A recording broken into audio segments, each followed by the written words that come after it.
Let's go. So I think we can give and just like sort of shoot the shit for 5, maybe even up to 10 minutes to give people a chance to join in. Instagram, I wanted to come to you. Hey, Marsan. Hey, Zach. I'm going to mute myself, you guys, so you guys can chat without me interrupting, but I can still hear you. What's up? Oh, by the way, I got this from the Art Ski. This is the 3D model that came with the NFT, which Jeremy very kindly gifted me. I just got these and got this in Taiwan. It's so cool. And all these pieces are like held together with magnets. So like you can pose them and like turn them. It's awesome. Thank you so much, Jeremy, and thanks to the Art Ski for it. It's awesome. So maybe I can drop the link to their work. I don't know. Hopefully that shows up. Anyway, thought that was cool. It's on my shelf now. Shelf of goodies.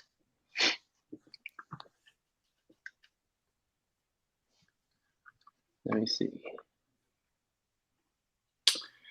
Okay, so really quick as we dive into this, I was talking to David earlier today, and I'm not sure what his last name is, to be honest with you. But he did. Who? He was David. David. Not you, Dave, but another David. He was in the clubhouse yesterday for Sal's giveaway. And he actually gave away a Ledger device where the winner of the spinning wheel won a Ledger, went to the LEDGER.com website and purchased a Ledger, and then David Venmo'd them the money to pay for it. So David got in touch with me after finding out that we were doing a Ledger live tutorial. He's actually affiliated with Ledger and Trezor. And he dropped me a couple links to both Ledger and Trezor. So as we go on here, anybody that needs a Ledger or a Trezor, if they use his links, I'm not sure if it gives them a direct discount. It may give them a direct discount for a Ledger device. If it doesn't, I believe it gives him a percentage off of his next Ledger device or a dollar amount. Now, he's saying, and he let me know that as people are using these and he starts to gain free devices, he's actually going to gift those free devices to people in the community. So anybody that ends up watching tonight or later on, I'm hoping Jay will post a link. I will post a link to these, both of the websites that are affiliated with him, straight to the Ledger website, actually. It's just his code. What's his handle? Is it David or? I'm trying to remember his last name. I'm not entirely sure. Is it David E4217 or somebody else? No more beard, my man. No more beard. I know, it's crazy.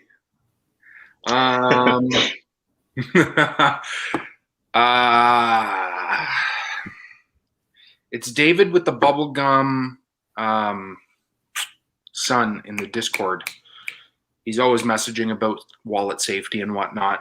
Let me pull up the actual message from him and we can go from there. But I know he has, like I said, he bought somebody a Ledger last night. And he also told me to remind anybody that buys a Ledger now, when you buy a Ledger, you are then given 20% off codes, I believe 5 of them, that you can give to friends.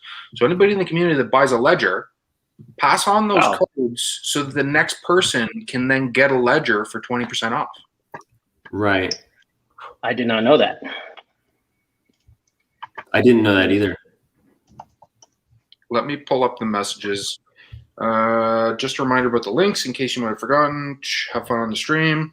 So it's David E4217. Jeremy, you were correct. Okay. This morning he sent me a message. He goes, "Morning, Eric. Here are the affiliate links. It brings folks to the shop for the respective brand. Most people only need the cheapest model of each unless they are storing lots of different cryptos. I mean, as we know, the Ledger X, you can do multiple. I think the Ledger S, you can only store up to 3 cryptos. Is that correct, Dave? Yeah, I believe so. It might have been upgraded to 5. I'm not sure. Yeah. So he left me a link for Ledger and Trezor right on their websites. And he says, please reiterate that 100% of the proceeds will go to free hardware wallets for the VeeFriends community. Looking forward to giving away more. So obviously every time you use his code to purchase one, maybe he gets like $5 or $10 towards his next Ledger. Cool. He's then going to use that money to buy and give away ledgers to people that need them. Okay, well, so do you have the links? I can message him for the links. Yeah, if you want to just send him a quick, I can send you over the exact message. I'm going to copy it right now. We'll send it to you straight from him. Just DM'd him. Cool. Should we talk a little bit about how we're going to do this? Because I just want to set some expectations for people that this process of setting up your hardware wallet takes a minimum of an hour is my expectation, and could take more. Eric and I are both going to be setting it up. I will be sharing my screen throughout the process. You know, I might, if I have to input my seed phrase, I'll obviously hide it. But beyond that, and maybe Dave, you can answer this for me. I believe, unlike MetaMask, it won't pop up my seed phrase on screen because I have a piece of paper with the seed phrase in this packet, and I haven't opened it yet because I want people to be aware of the vacuum seal and everything. So like, we're gonna do this step by step, and both Eric and I are going to. I mean, I think one of the first things we'll do is talk through the different options there are in terms of like. Full context, Dave and I have already spent an hour talking about this, and then by the time that hour was up, I was like, I'm out of time. But he walked me through, there's basically 3 strategies or like utilities that your hardware wallet can be. There's importing your existing wallet. There's setting your hardware wallet up as a new wallet with the 24-word seed phrase instead of the 12-word you get from MetaMask. And then there's the blended version, which is your hardware is more like a vault. Right. And there's a little leeway and variation within that based on how you want to use your wallets. But just to create the expectation that like that will take a while, and there's like, I have a little bit of ETH to do some faster gas, so we don't have to be waiting for some of those transactions, but it's still going to be a long process. And if you don't have your hardware wallet, you can't like follow along at home. This is going to live on YouTube at Wannabe Creations on YouTube. And I'm sure I'll send it to you guys and you can post it wherever you need. So like this, I think within a week, I can cut this up. Like I can cut out a lot of this intro and like the dead space and like make it an actual step-by-step sort of follow along thing for people to have. Yeah, so you have someone in your stream chat, the Geki 81. Yeah, David. Huh? They seem to be very familiar. So like, you know, one of the things I want to say is, you know, don't just rely on what I say, because, you know, I have a limited amount of knowledge. What I've been able to do is walk a lot of people through it, but what I've realized is that everybody's situation is different, and I'm not going to be aware of every single possibility. And you still have to do your own homework in order to figure it out. Because there are things like, even just yesterday, even though I've already set up maybe like a dozen wallets, including my own and other people's wallets, there was something that popped up yesterday that gave me a lot of trouble in terms of connecting my MetaMask to the Ledger, which I eventually resolved because somebody had run into the same thing on Reddit and they had said the solution. So, you know, hopefully what I think we're going to do today is like the walkthrough, hopefully with Jeremy's setup. It's, you know, it's a new machine. It's like a relatively young machine, I'm assuming. And so like, I think the process is going to be quite smooth. If you have an older machine, you have an older operating system, that changes up things. If your equipment's a little older, that can cause USB connection issues, which I ran into. You know, there are a host of other things like the browser you use, or like the setup that you have, your settings in your browser, that can cause, again, connection issues. So there are a lot of different things that can alter somebody's situation. And that being said, I think the best way is, if you're following along with this walkthrough and you run into an issue that is different from what we said, it's the best way is to stop, ask someone that you trust in the community, look for that information before you proceed. The reason is, and I'll talk about this like repeatedly through this process, is that if you just push through and say like, I got to set up, a lot of times, and this is literally from talking to people who set it up and already have it and already been using things like buying NFTs through the hardware wallet, they actually didn't set it up the right way in the beginning, and they were actually vulnerable throughout the whole time. It's just that nothing luckily happened, but They were actually vulnerable. And so you want to make sure that you are following along. And if you're hitting any like challenges, stop, ask, be sure, and then continue. Don't just push through and go like, I got to set up, I can see the wallet on my computer, and therefore I am assuming that that is safe. On that note, we should just put out a blanket statement, like, but beyond this being educational, informational, you know, it's not financial advice that you should get a hardware wallet. We're doing this broadcast because scams have been so prevalent throughout multiple communities. You know, let it be known, never ever share your seed phrase. That is the key to your wallet. It gives control to all your assets there. But additionally, like, none of us are associated with Ledger. This isn't really an endorsement of the hardware. This just happens to be the brand that we have. And I'm not affiliated with VFriends. This is just a community page, and like, it's so important that the community have access to how to do this. But if you're getting into the weeds and something's not making sense, like, feel free to use this as a resource. But we are also not Ledger technical support, so like, you know, it may come to the point where like we just have to direct you to the right customer service. But I think what Dave is getting at is like, knowing what you want your hardware wallet to be used for will dictate the setup process. And we are, to answer your question, HH, we are going to go through the pros and cons of the different ways of setting it up. And as your next question of like, should I get more than one hardware wallet? That's sort of to Dave's point. Like, people have different circumstances, different ways that they behave in the market. If you're just like needing a vault to know that there's no way you can have your password, your computer taken over, like fished into a software wallet, like a single hardware wallet is your security. But there are some caveats. Like, you can set up your hardware wallet, but and use in the first option where I said importing your existing wallet into your hardware, not using the seed phrase that's included. If you set it up, but you don't disconnect your software wallet from everything it's connected to, you know, Metamask connected to Collabland and VFriends.com and OpenSea and all the rest, then you're not actually adding any security. You're just adding a remote control to your wallet. So that's like the big, it's not necessarily a con of the importing process. It's just something to be aware of, that you have to take after you import your wallet, you have to take the next step and disconnect the software version from all those websites and only interact through your hardware wallet. Otherwise, you're just as vulnerable as you would be without it.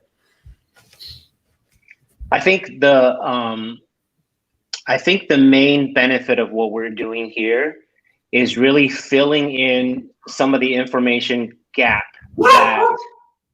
that exists right now, because I want everybody to remember Ledger and a marketplace like OpenSea, they're separate companies.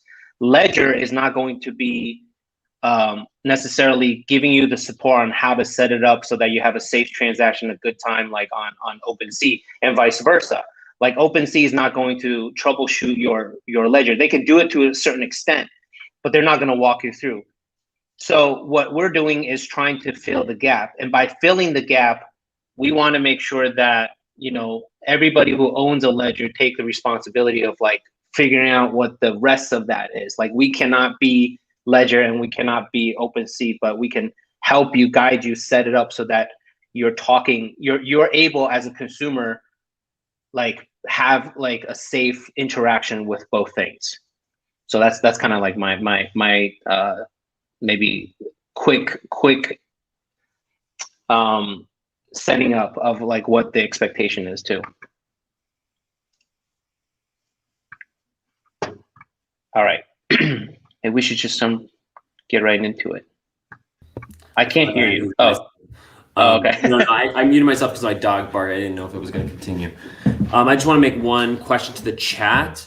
Are you getting clear audio from Max and from Eric? Because I'm getting sort of like robotic audio on my end, but this was happening before, and the Twitch was getting clear audio. So I think there's something. I don't know if it's my. I think it's a hardware issue on my end, but just want to make sure nobody's getting choppy audio at home. Okay, everybody's good. Cool. Awesome. So, okay, should we get started? Yep. Yeah, absolutely. Okay, and Eric, you also have the Nano X. I have the Nano X. I'm going to let you know, I already had my whole ledger set up. I've had crypto on my ledger for a while.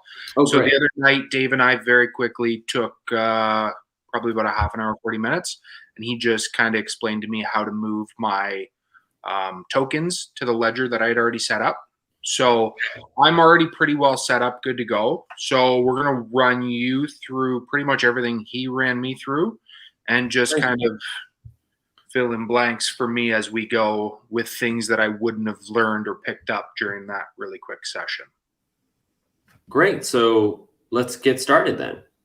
Absolutely. Okay. Let's do it. Let's fucking go. So I'll share this screen. I forgot I was live on Instagram.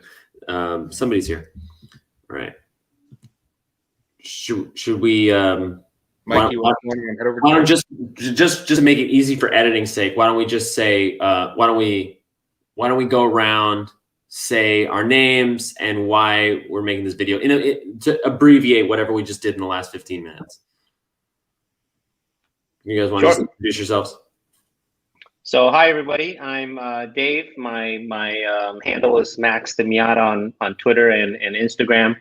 I'm an NFT artist, and a couple months back I picked up, as I'm learning the NFT space with the help of VFriends and that community, I learned that I needed to get a hardware wallet very soon, very quickly.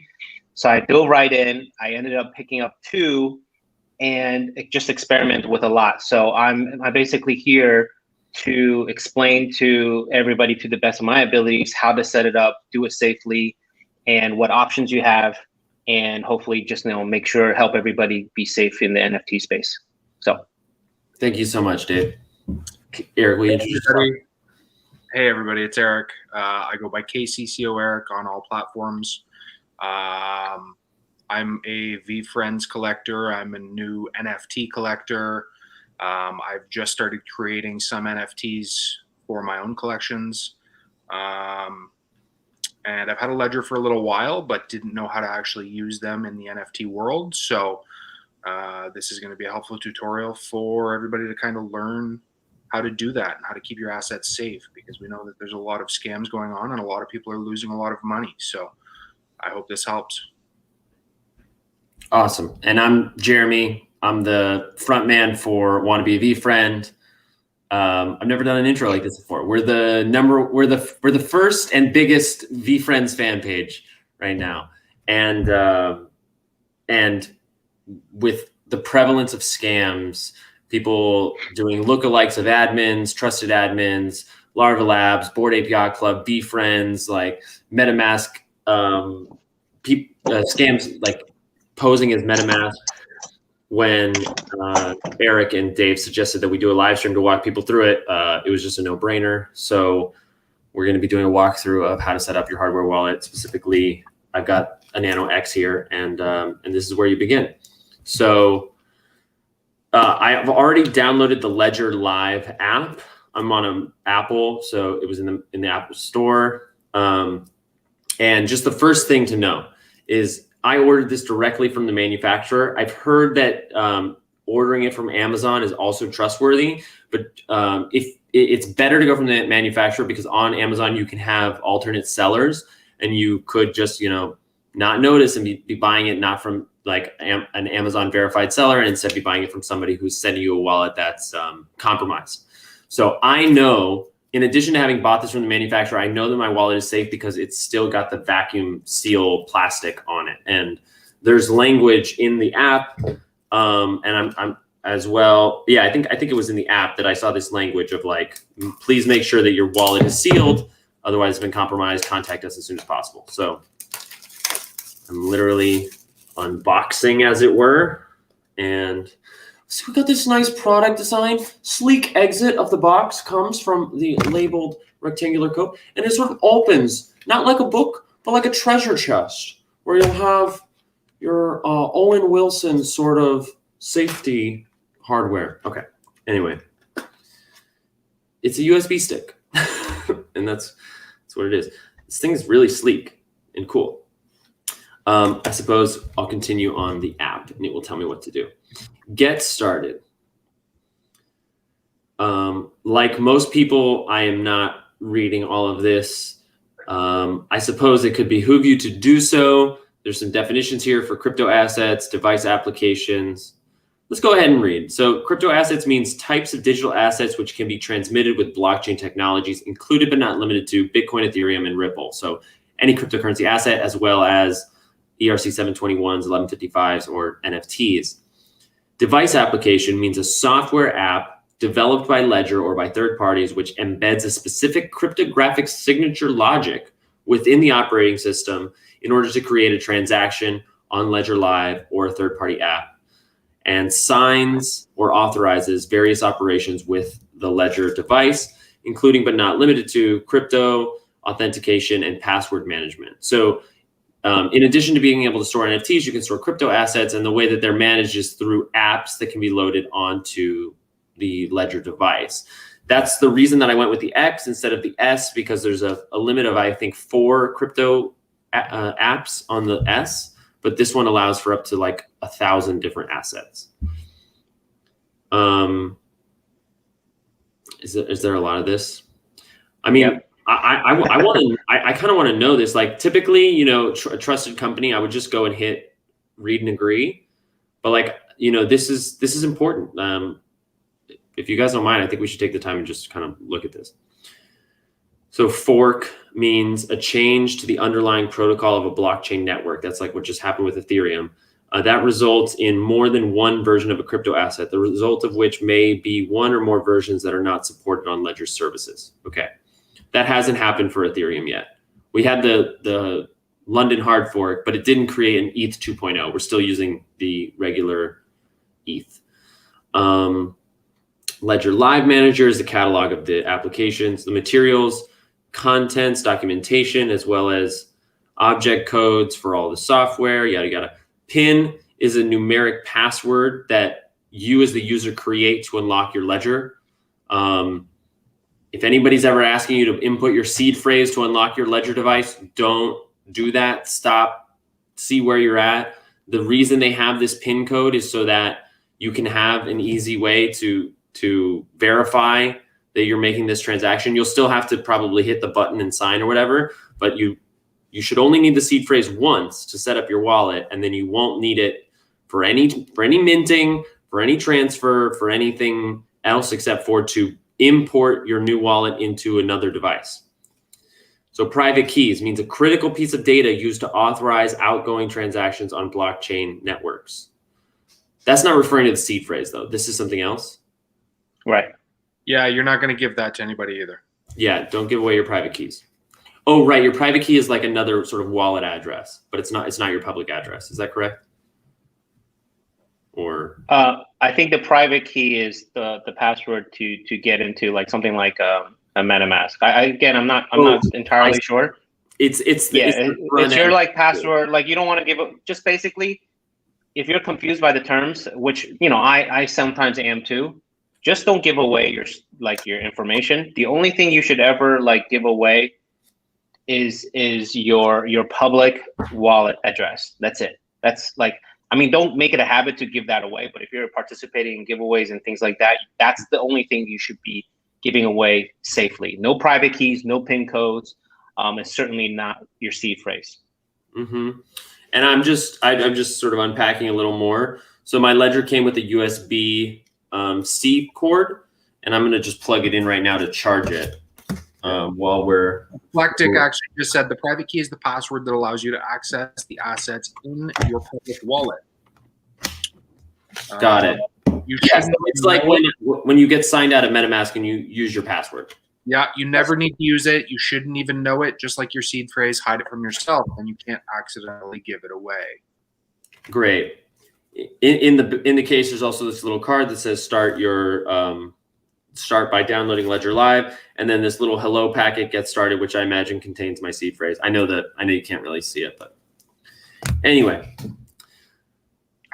we've got services, third-party services. Wow, what? No, Eclectic 22 said I can't access my seed phrase without taking several long drives to obtain the parts of it. Yeah, I mean that makes it more and more secure, right? Yeah, my passwords are about a 45-minute drive away from me as well. Yeah, I mean, let's just drill this home again. Like once your setup is done for Ledger, you don't need your seed phrase unless you lose or break your hardware device. You need to keep it in a safe place, but it is not like one of these daily use cases. It's like only for the height of security and management. If like you were to lose your device, if you need to recover it for some reason. Recover access to your wallet. Well, okay, so I'll add an asterisk to that. Okay, yes, please. You don't need it, but that does not mean you can just forget where you put it.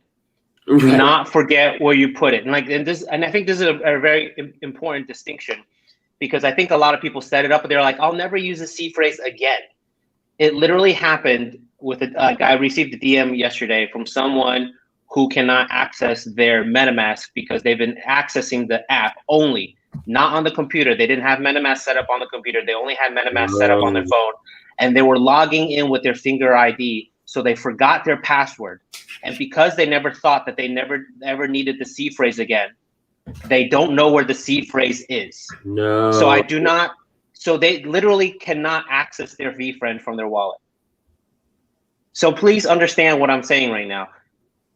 When we say you do not need your seed phrase again, because that's the only thing that you ever need to get back in, that the flip side to that like mindset is that does not mean you can lose it. Do not lose your seed phrase, because if you forget your password, or you had to update, your phone freezes, your computer freezes, and you cannot get back into MetaMask and you cannot remember your password, seed phrase is the only the other way to get back in.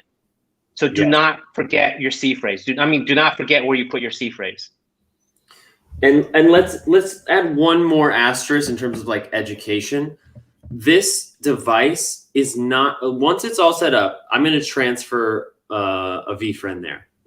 But the VFriend, I'm going to transfer my Heart Trooper, I think maybe transfer. So what I did just to ensure. Yeah, I'm going to transfer something else first. Yeah. I transferred 0.001 ETH first, just to make sure that it was directing to the right area. And then I transferred just a regular run-of-the-mill token. And then I transferred a VFriend after knowing 100% that it was all going to the right spot. I think that's smart, and we can totally go through that process. What I want people to understand in a technical sense is that once I'm done with this setup, my VFriends will not be in this USB key. This is more of a remote control to the address on the blockchain that contains my tokens. So even your MetaMask as it is, like that doesn't live on your computer. It lives on the blockchain and you control it through your computer. When I set this up, I'm going to create a new wallet and it'll create a new address on the blockchain where different assets can be stored and held. And this is my remote control for it. It's not where the things live. This can get destroyed and my assets are still protected so long as I have my seed phrase and I can recover access my keys to that wallet and import it on a new controller. This is replaceable. The seed phrase is not. Okay, I think we labored the point. I think never share your seed phrase. Keep it safe. Don't lose it. Wallet is a software. It interacts with the blockchain. Website is owned by Ledger. 24-word recovery phrase means a confidential combination of human readable words generated by Ledger devices from which users' private keys are derived. They are used to back up and restore access. So back up, so add your access to a wallet to a different device, or restore, recover if you lose your hardware piece. Access to crypto assets on other Ledger devices or compatible wallets. Jargon, risk, taxes, crypto security. It's important to also, like, since we just mentioned the 24-word, that's just a standard that Ledger uses, which inherently is more secure. Metamask as a software wallet defaults to 12 words. So just so people know, Metamask has 12 words, Ledger has 24 words, but they're the same thing. They're not two entirely separate category of things. It's just that they have different standards. One has 12, one has 24, and I believe there are things out there that have like 36 or even higher. But MetaMask is 12, and then Ledger uses 24. Yeah, this is also important that Ledger doesn't keep a record of your recovery phrase or your private keys or your PIN code or anything like that. You are solely responsible for remembering, storing, and keeping your credentials in a secure location away from prying eyes. That's actually what it says.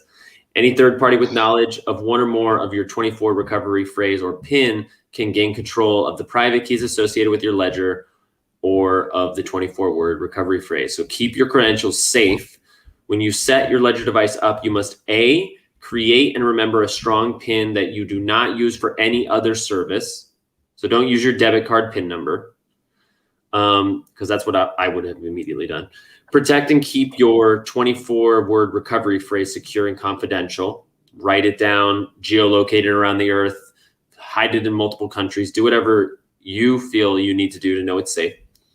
Protect access to your Ledger device. So actually protecting access to this hardware thing, like, I'm going to be setting this up as a vault. Like I'm not going to be verifying my transactions on OpenSea with this hardware wallet. I'm going to be keeping this safe. Like I will never take this with me. I can't even imagine I'll take it with me to VCon. It's just not necessary. I can verify in other ways my token. But other people may do other things. There are people who verify every single transaction they do through a hardware wallet. Otherwise, don't circumvent security, do no harm, don't break the law, don't interfere. More disclaimers. I think, man, I never read the terms of use. There is a lot to read there. It looks like you can actually, you can buy. Links to buy crypto services are sponsored links. The existence of a link to or from one of the Ledger services does not represent or imply any endorsement of such service. So if you get an ad for some crypto token, don't think that that means Ledger is associated or backing it in any way. Okay. Yes, that's one of the things with Ledger. You're actually able to purchase crypto. You can lend it. You can stake it. I believe with Trezor, you cannot purchase crypto straight from them. That's good to know. Do you know, are their transaction fees comparable? Are they better or worse? I'm not sure. I've never actually purchased crypto with the Ledger device. I use a crypto exchange and then I just transfer it over. So maybe when we get to the end, we'll do it. I mean, we're already half an hour into this video, so I can tell we're going to be taking our time, but that's okay. So I have the Nano X. I didn't know there was a blue. First time using your Nano X, setup new. Let's start. Wait, so notice that down here it says already have a recovery phrase. So if I had done this before and I was replacing my hardware, I would click here or here, I suppose. Right. So I think this is a good time to explain the 3 scenarios for people. Yes, please. Because because by proceeding, you're basically choosing one of the 3. Yeah. So the 3 that I'm describing are like Jeremy said before. There's option 1, there's 2, and then 3, which is a hybrid of the first 2. The first one is to just go ahead and set up the Ledger Nano as a fully new device. That gives you 100% security, assuming that you got it from a reputable source, hopefully from Ledger themselves. So if you have, the first method is you have, you set the wallet up as a completely new wallet, which means nobody had access to it. This is a full new seed phrase and everything, so it's 100% secure. The second one is to import the seed phrase from your current software wallet into the hardware. That is securing your account more than before, but it does not prevent, it does not help you if your wallet was compromised before you imported it. So hopefully I'm going to take a pause there and just like let everybody kind of like rewind and like think about that, because it's really, really critical difference. Step one, option one is 100% secure. Option two is not 100% secure. It makes it more secure because of just inherently you're using a hardware wallet, but it is not secure if in any way your software wallet was compromised beforehand, which actually happened to somebody in the community. And then you can get into the details of that later. It just makes your future actions more secure. Again, if your wallet was compromised beforehand, and there are these fraudulent scam sites where they actually generate a seed phrase for you and they actually sit on your wallet. They have access, full access to your wallet, and then they sit on it until you actually fill it with NFTs and you fill it with like crypto, and then like 3 months later they take it out. So you never knew that you were compromised. You were just sitting on it thinking like everything was fine, and you get a hardware wallet. That's not true. Getting a hardware wallet is it only secures your future transactions. But if somebody already has access to it because they have your seed phrase, whatever, it does not secure your wallet. Okay, so that's why I want to point that out. Option two is not 100% secure, and depending on how you were using your MetaMask and whether or not you clicked on fraudulent websites beforehand, like you have to be very, very, very careful with option two. Option three, which is a hybrid, hopefully you understood what I just said about option 1 and 2. The hybrid, which is a lot of people like to do this, is they set the wallet up as a new wallet and they transfer only the most expensive NFTs into it, and they call it the vault, and they secure NFTs that they know they're going to hold, they're going to sit on for a long, long time, and then they move those NFTs to the new hardware wallet, and they maintain their current software MetaMask wallet in order to buy OpenSea, buy NFTs on OpenSea and other platforms, and just to make the transaction easier because you don't have to go through like the manual clicking and confirming of transactions. So number three is the hybrid that allows you to maintain your current MetaMask, but you transfer the most expensive NFTs or valuables, or maybe most of your ETH if you have a lot of ETH or a lot of crypto, you can transfer it to this and just lock that up. Now, why would you use hybrid? Because if you were a creator already, which means you have an account on OpenSea, under which you are already creating NFTs and artwork, and you've already done that, and you don't want to give that up, then yes, you would want to keep that. But you also don't want to risk at all, like losing any of your like most expensive like NFTs, like VFriends, for example, or if you had an Ape or CryptoPunk, then you want to move that into the hardware, but then you still have all your transactions. Now, if you gave up your wallet and you set up a new wallet to create on OpenSea, you lose all your collections. So maybe if you're a creator, you will understand this. So if I created a collection of my NFTs and then I switch it over to a different wallet, even if I move all my NFTs there, I'm just the consumer of my original NFTs. My original collections with all the descriptions, I lose access to that. That means I basically sealed the collection. Anyway, what I just said in the last 30 seconds, if you're a creator, yes. Just want to understand that. So you're saying in option 1, if you import your MetaMask as it is into the ledger, you lose access to No. So the option 1 is to set it up as a hardware wallet, right? and then you move everything. So option 1 and option 2 are like not really related to creators specifically. That's just a way of doing things. But as a creator, if I said I had MetaMask was my wallet A, okay, let's just say my MetaMask was wallet A. I created all my NFTs in wallet A, and then I decided I want to secure, and the way I want to secure it is to move all my NFTs into wallet B, and then I'm going to now start creating in wallet B. You no longer have, just know that you can't sign back in with a wallet B and then have access to all your collections. Only wallet A can edit and manually change your collections. Because by moving everything to wallet B, you're essentially becoming the consumer. You're the buyer or the... It's giving you a new public wallet address, which means when you log into OpenSea, you're a completely new user from the username that you were creating all of your content with. So you're basically making a brand new account. All of your creations, your collections will still be on account A, but you've just created account B, which has no affiliation, and it takes away from your collection. Yeah, you have as much power to edit the NFTs as I do edit Dave's NFTs if I buy one. You have no power. Right. Even if you change the name so that the name is the same in wallet B, you cannot go back and change any of the collection data or anything. You don't have access to it. Only wallet A does. Yeah. Does that make sense? Okay. It does. It does. Yeah. Right. Yeah. So that's why the 3 is a hybrid. Now, I hesitate to say this because it complicates things a little bit more. The option 4, which I never mentioned, is you get 2 wallets, right? So you move your which is what I did. So I actually went with option 4, which is I moved most of my most expensive NFTs to a vault, which is wallet B, and then I secured wallet A with a second ledger.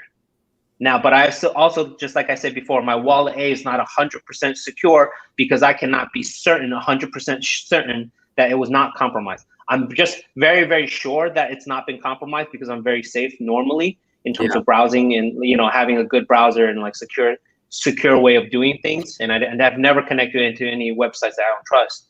So I'm pretty sure that that's not going to happen. But I do have 2 hardware wallets, and it's option 4. But I don't want to complicate things. I just let's just do 1, 2, and 3. Yeah. I know that there will be more and more things that like this does get a little complicated, because now I feel like there's a good time to say that like there are certain browsers that work better with Ledger. From what I've heard, that sometimes Chrome does not agree with Ledger in a certain way. Someone in the community was trying to transition ETH into ETH on Polygon to buy our token, and they were using Ledger in a Chromebook, and it basically didn't work out. They had to like get with support just to get back the ETH that they tried to transfer. And I guess the reason I want to say that is, number one, it's going to be just a learning process, but also it's not necessarily that there's something wrong with your hardware wallet. It's just like, this is new technology. So like Ledger is constantly updating their firmware so that it agrees with Safari and Chrome and Brave and anything else. But you might experience some, I guess, failed transactions or confusing signatures. I don't know. There will be some confusion. Like Dave is going to get into this, where when you do try to make a transaction, you actually need to be on the Ethereum app on the ledger while making transactions, or nothing will happen. You will hit confirm, but nothing will happen. And you'll sit there very confused, like what the hell's going on? And he actually ran this by me. And then as soon as we jumped off the call, I went to do something and I forgot about it 2 minutes later. And I'm sitting there like, okay, well, that didn't work. So, and then it clicked like, okay, I got to open up the app, and sure enough, it worked. So there's all kinds of stuff that. Okay, should we get into it? Yeah. So Jay, are you going with what option are you doing, just so that everybody knows? My plan is to use this as a vault. Maybe I'll consider option 4 over time, but I just want to secure my most valuable assets, the one that I don't plan on listing, and probably over time move a lot of like the community projects that I'll hodl for a dozen years. But I really just want to move one VFriend today. Okay, so that's great, because the way you're going to do it is going to set up as a new wallet, which will actually help a lot of people. That's going to be the most informative to people who have a new wallet because they may not be a creator, so they don't mind. They just want to, secure their stuff. So setting up, again, this is the 100% secure route. So this way is going to be the most informative for everybody. Yeah. Okay. So I go ahead and click this, and it's going to be crypto focused, right? Like crypto is still the entry for hardware wallets. So that's why I was talking about this. Really quickly, HHNFT at 931 said, so after you transfer in NFTs, is it easier to transfer out? To transfer out, do you need your seed phrase? You don't. No. You do not ever need your seed phrase ever. Once your thing is set up, you are not entering your seed phrase anywhere unless you have forgotten your password. You can't get into your account. You're using your seed phrase to reaccess your assets. Don't ever enter your seed phrase into anything. Yes. Just catching up on the chat a little bit. It looks like, thank you everybody in the chat who's helping out people who are having questions. HH also asked, once you pick one option, you can't switch, right? Is that correct, Dave? Once you've picked one of these options, you can't go back? Actually, my understanding you can reset your wallets and things like that. Yeah, you can. Yeah, if I set this up as a vault, I can re-import my MetaMask wallet, for example, with the seed phrase I have and connect it to my software wallet. But if I don't empty the new wallet I've set up, let's say I set it up, I transfer my VFriends there, I can then import my MetaMask into the hardware wallet and use it for my transactions. But in order to get access to the stuff in cold storage, I'll have to re-import my 24-word Ledger wallet onto this hardware wallet, right? I don't want to say right because I didn't wrap my mind around everything you just said. All I'm saying is that this is a controller. So I can transition between which wallet it's controlling by importing the seed phrase. It's a little clunky, but I can set this up as a new wallet. And if tomorrow I want to secure all of my MetaMask transactions with this hardware piece, my understanding is the wallet will be set up. I'm the only one who has the keys to it when I have that seed phrase installed here. I can let it be if I don't need to do anything with it. I can install my 12-word seed phrase for MetaMask and do what is option 2, I think, in this situation, right? You're saying you can, okay. I'm still not 100% sure what the situation you're describing is, but I'll say this: you can only import one seed phrase into each hardware wallet.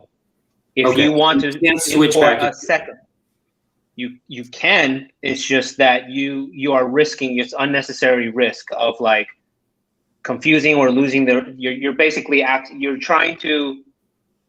You can import wallet A seed phrase into this. And then tomorrow you can reset this and then import seed phrase of wallet 2 into this. And day 3, you can reset it and then like import the seed phrase of a third wallet in here. You can do this over and over and over and over again. I don't see why you would do that because then you might as well just get 2 wallets. You got two ledgers. You can technically do that.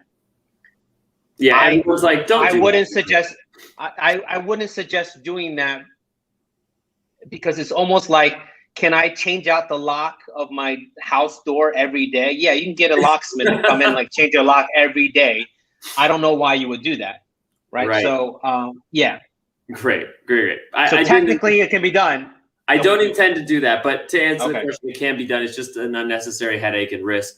Jacob says you could even wipe out your vault, which I'm not sure how that would happen, but it better safe than sorry. I mean. It really doesn't make sense. Okay, setting up a new Nano X. Now, yes, access your crypto. Your crypto assets are stored on the blockchain. You need a private key to access and manage them. Your private key is stored within your Nano. You must be the only one to own it to be in control of your money. This is what I was saying. Everything's on the blockchain. It's not in this USB device, and this is the process of setting up your private key to control everything on your new wallet. Stay offline. Your Nano works best as, quote, cold storage wallet. This means that it never exposes your private key online when using the app. Validate transactions with Ledger Live allows you to buy and sell, and you will validate every transaction with your Nano. We'll start by setting up your Nano security. Let's do this. Plan for 30 minutes and take your time. Okay, grab a pen, stand alone, and choose a safe and quiet environment. I'm ready. Please be careful. Make sure you follow the instructions on this app at every step of the process. Got it. Turn it on. Connect your device via USB cable. Check. Browse. Learn how to interact with your device by reading the on-screen instructions. It doesn't have any on-screen instructions yet. Maybe if I unplug and replug it. I think when you just go to next step, it should maybe start just your. Welcome to Ledger Nano X. Press the right button to continue. Download Ledger Live, then press right. Press left or right button to browse through the menus and lists. Press both buttons to validate a selection.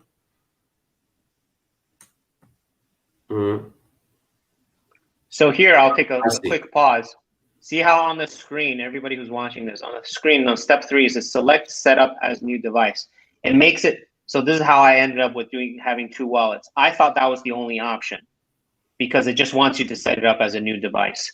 At this point, you still have like your option, like, don't forget that like back in like the selection of what Jeremy was doing, you selected option 1 or 2. Don't let this screen let you think that that's the only way to do it, is to set up a new device. You do have the option of setting as a new device or importing the seed phrase and of your current wallet. I got confused the first time I was going through this, and then I ended up setting up a new wallet, and then I realized it was an option 2. Yeah.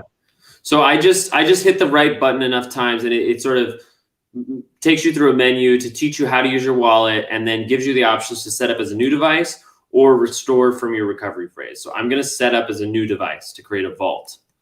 And then I press both buttons to verify that. And I need to choose a PIN code of 4 to 8 digits. So my PIN code will be, how do I do this? Okay, great. This is the fun part. So this part, if anybody is from like the early 2000s or like maybe late 90s, when you had a cell phone that was a Nokia phone, and you were trying to enter a number or a letter, you had to press 1 like 3 times, or 3. This is what it feels like back in the day. Because now you have to select each number by pressing right, or left, and then you have to press both buttons just to select one number. And if you got it wrong, then you have to select until it gets to the delete button, and then you go back. So it is a cumbersome thing to do, but I assure you it will be a lot easier once you get used to doing it. Everybody's a little scared in the beginning because they're thinking like, oh, if I screw it up, I get locked out. Like, don't worry, just do it slowly, do it one at a time. I think there is a lockout function on the Ledger. I think if you did it like 3 times, if you got it wrong 3 times, I think it locks you out. I just put in my PIN. It's done. Now it's telling me to write down my recovery phrase. So I guess I hit both of these. Warning, these 24 words are your only backup. Secure them carefully. So here, it's giving me one word at a time. Inside your package, inside the box of that came with the Ledger Nano that came in, it has like your recovery key cards that you can write on. Oh, okay. It comes with 3 of them, so you can actually fill it out 3 times and store these in different spots. I don't know if this is worth it. No, my lighting's all wrong.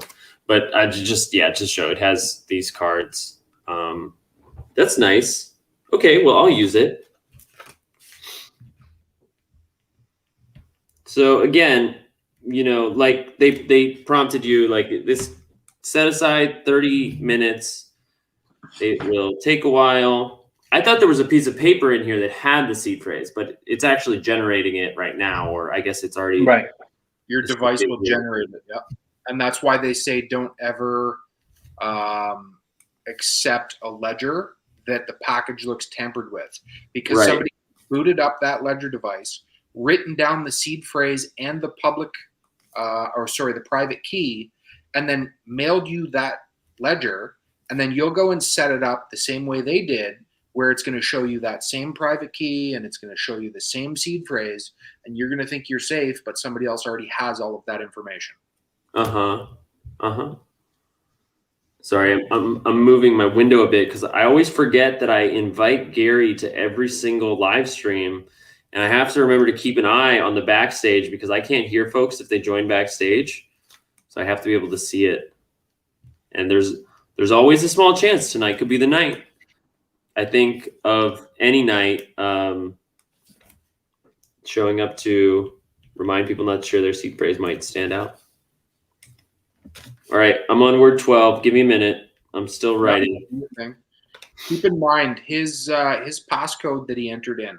It's a 4 to 8 digit PIN that you pick. That's going to be your PIN to log in to your device every time.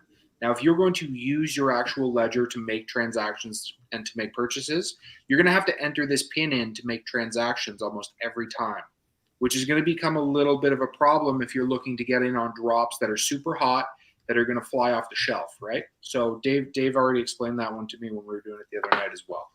Like, it is a little bit of a process to do transactions and push things through if you're going through the device. So if you're using it as a vault, you're fine, because like I'm only storing items on here. I'm going to continue to purchase them through my Metamask account 1. And then if I think that I need to move them to the vault, then I'll transfer them once they're already in my account. I'll just transfer them over to the other account.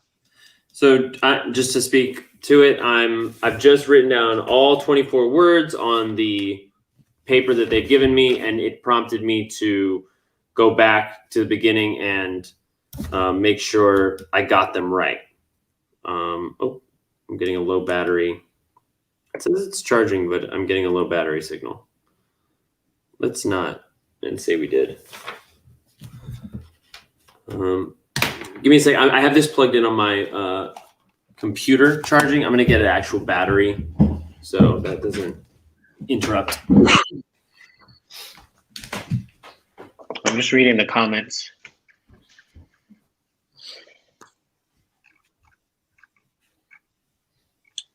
Someone said, a buddy of mine dropped his phone. The face recognition of his phone logged him out of his Coinbase wallet when he picked it up.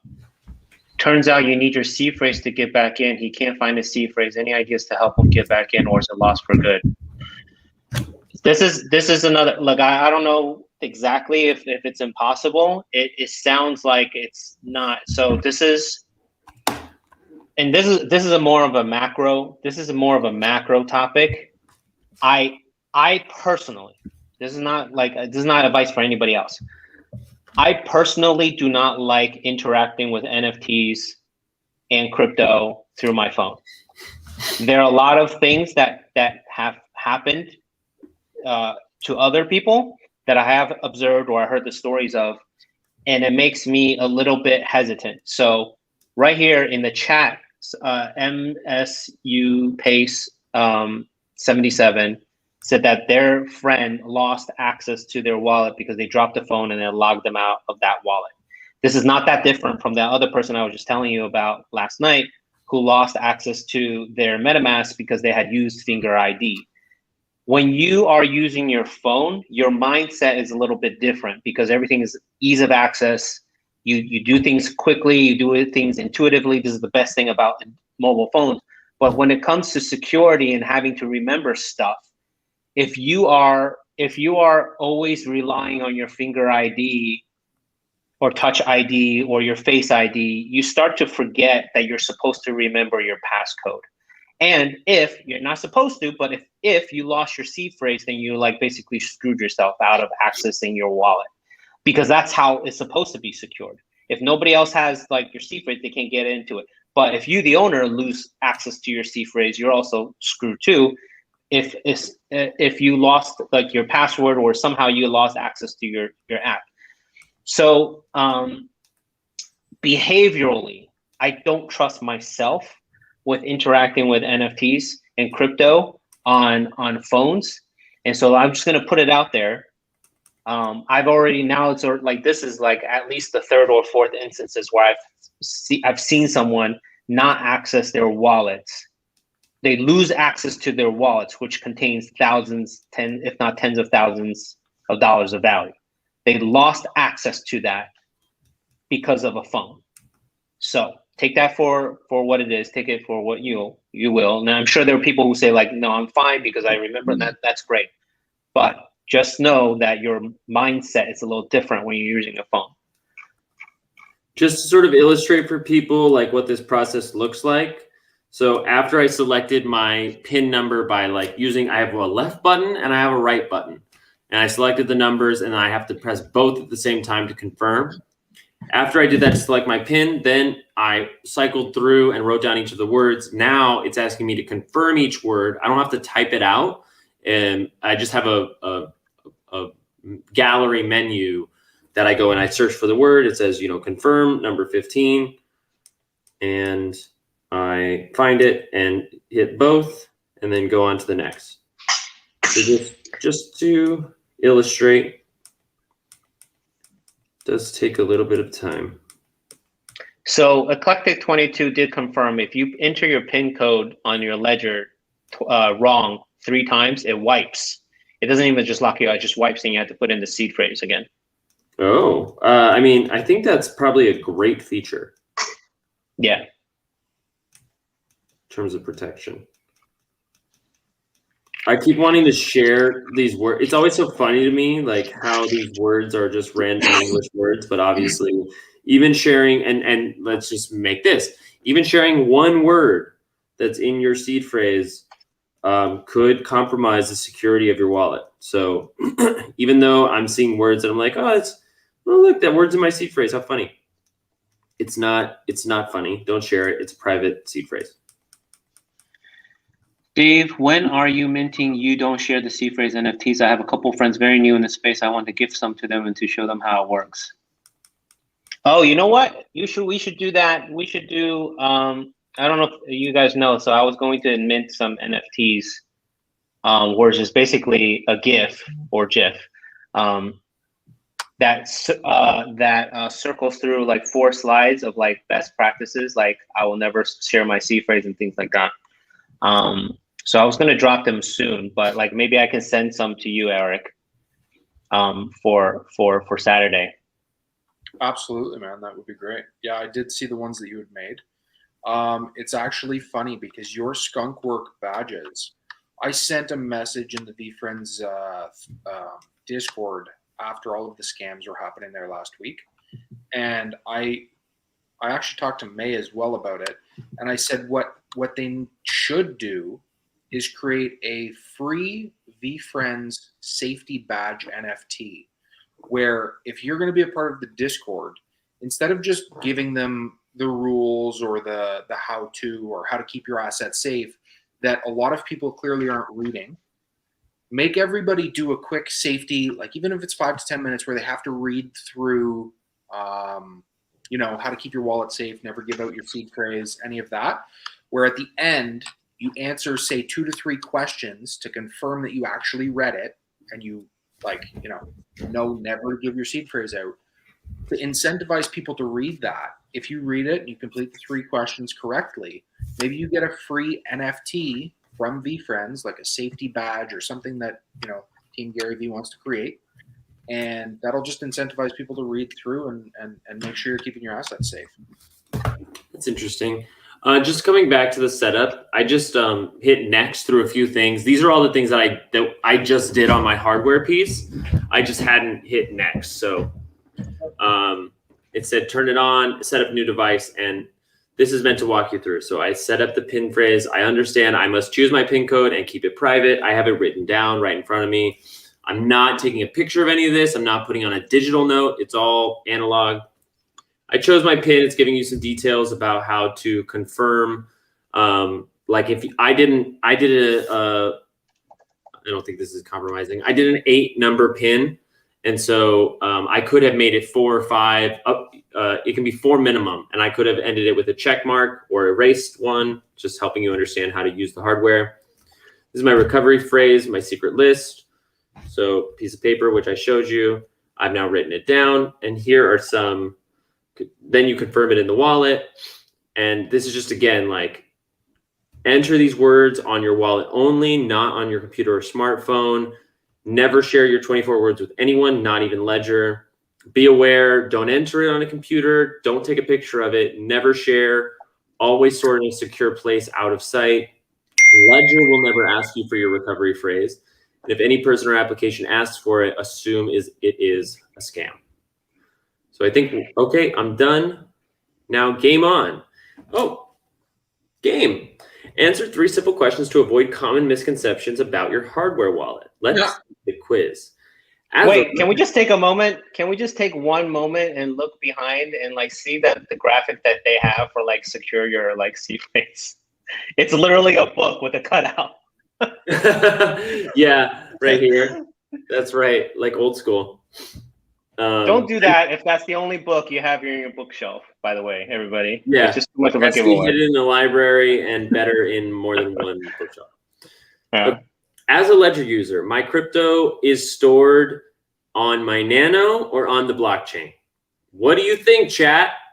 What's the right answer?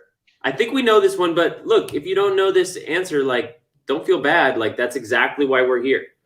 I literally answered all of these wrong the first time I set it up.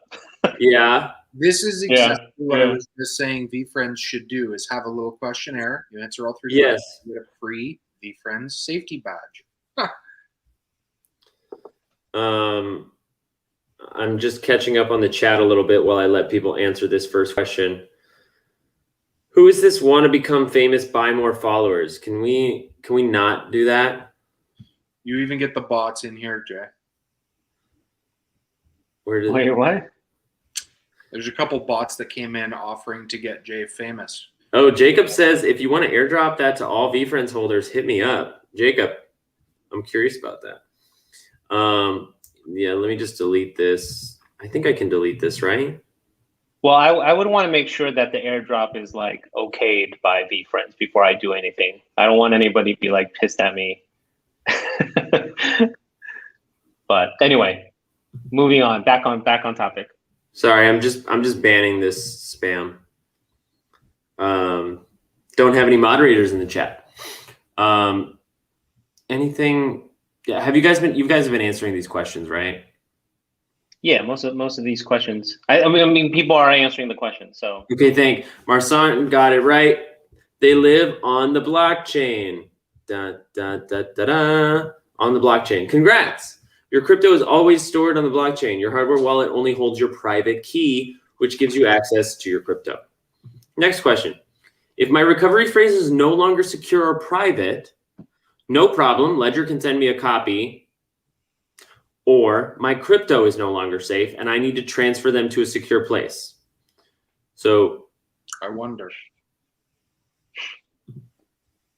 The answer is B. My crypto is no longer safe and I need to transfer them because if anyone else has your private key, literally in a moment, they can transfer out all your assets, all your crypto, whatever they want. So you're no longer safe.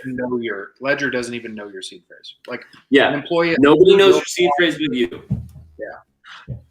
You can't just send an email to Ledger and say, hey, can I have my seed phrase? Not one single person that works at Ledger will ever know this. So if somebody claims to be from Ledger and is asking you to give them your seed phrase, do not give them your seed phrase.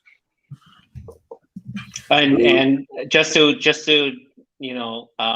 drive in the point, as soon as you think your seed phrase is compromised or perhaps compromised, it is now a race against time, literally a race against time to move your assets out of that wallet into a new wallet. Set up a new wallet, spend whatever ETH you need to like move it out. What I think is that's another like maybe habit is to keep a little bit of ETH in your wallet, just because if it's ever compromised, you have that ETH immediately to transfer it out. What people always get stuck on is they don't have any ETH at all. And this has happened. Yeah. They have a compromised wallet. They don't have any bit of ETH in there. And then for them to get ETH into the wallet in order to pay for the gas that it's required to transfer those tokens out, you're giving whoever got your seed phrase like hours of extra time to move it out if they notice that they can access your wallet. there are a lot of people who can't get ETH right away. So the way they do it, they have to sit on, they ask for a transfer into their wallet, or their Metamask wallet, and it takes up to a week to get that asset, to get ETH into that wallet. You do not have a week if your wallet is compromised. You have like maybe minutes, if not like, you know. The only thing I would say to that note, Dave, is that if you already have ETH sitting there, it allows the person that now accessed your wallet to transfer your items quicker. If you didn't have ETH, that would mean that that person would have to then transfer you ETH so that they could access your stuff. Yeah, but that's right. But that's your race against time, right? That's your race against time. Right. So you're screwed either way. If you didn't know that somebody had access to it and that you had no ETH in it, they actually will put ETH into your wallet and transfer it out of your wallet. Yeah. Which has happened. They will send ETH to your wallet just to get it out. You know what I'm saying is, like, if you ever compromise, maybe you have two wallets and you have like ETH in one wallet and you can pull that out quicker. But anyway, the point is it's a race against time. Yeah, and that's exactly what they're saying here, that if you lose it, you must quickly transfer your crypto to a secure place. Right. Because, you know, people who are doing this, they have very clear intentions, and they're not going to waste any time if they fish a seed phrase. When I connect my Nano to the Ledger app, my private key is still offline or briefly connected to the internet. This one I'm not as clear on. I'm going to say, well, what do you guys think? Do you think that it's briefly connected to the internet, or do you think that your private key is still offline? Remember that your private key is your PIN code to access your hardware wallet. That's what your private key is. I'm going to go ahead and say it's still offline. And I was right. Your private key always remains offline in your hardware wallet, even when connected to your Nano. The Ledger app cannot access your private key. What you're seeing is the Ledger app. You must physically authorize every transaction on your device. So finish. Already a pro. You're ready to safely manage your crypto. Only one quick step left. Genuine check. We'll verify whether your Nano is genuine. This should be quick and easy. Check my Nano. Connect and unlock your device. Okay, I guess have it plugged into a charger, but I got to plug it into my computer. So this final step, you know, this is a desktop process. So now it's asking me for my PIN. Bear with me.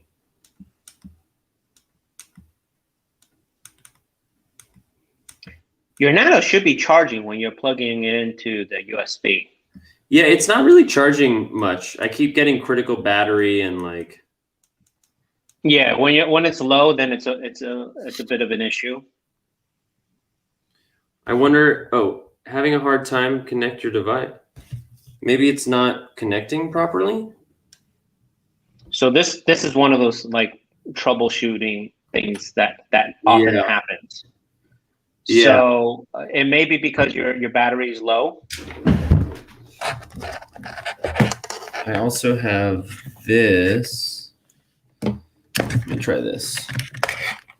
Got another USB slot.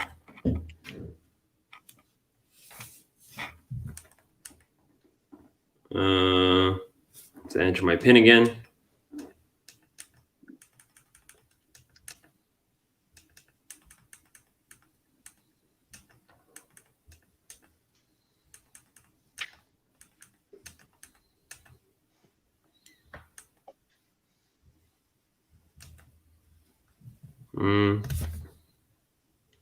Battery too low, shutting down. Oh, damn it.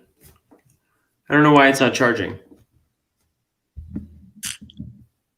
So that has happened to quite a number of people. If their Ledger Nano comes in with like barely any battery, then the setup is difficult.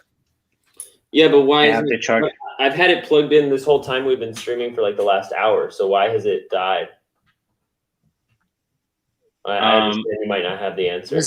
It's actually been charging though. Like, did you see the actual charging bar going up? Well, I guess maybe not. I see the little charging icon in the corner. Yeah, there's a plug icon on the side. Yeah. It just takes a while to charge. Okay, well, let me try one more port in my computer. It doesn't help that my cord situation here on my desk is not necessarily ideal. So the Nano S does not have a battery. What does the X need a battery for? So that the X has an LED screen, so it needs basically the battery to display the screen. And then, yes, so you should charge it before going through the process. I guess today, because we're doing like the unboxing first, so it was like not possible to charge it beforehand. The S has a screen too. I feel like the S would have to have some kind of battery in it, just even to power the LCD screen, which is like the old like kind of calculator screens. Those are very, very low power, but I would assume that it has to have some power. So there's probably some kind of like backup battery inside the S in some way. My device ran a self-check to verify it was never connected before. Did you not have that? I don't remember, Chatter. I think there was a screen that popped up when Jeremy did that. There was a screen that says like verify it was a genuine ledger, right? Yeah, that's what's happening right now. But I'm not. It's my battery is 0%. It's charging right now. But the verify is toward the end of the setup. Let's see. I'm going into settings. Okay, I can change my PIN. Auto lock, reset. So you have access to your wallet right now? Well, I'm not sure I do because I haven't connected it to Ledger Live. So like I can't download any apps until it's connected. So click repair.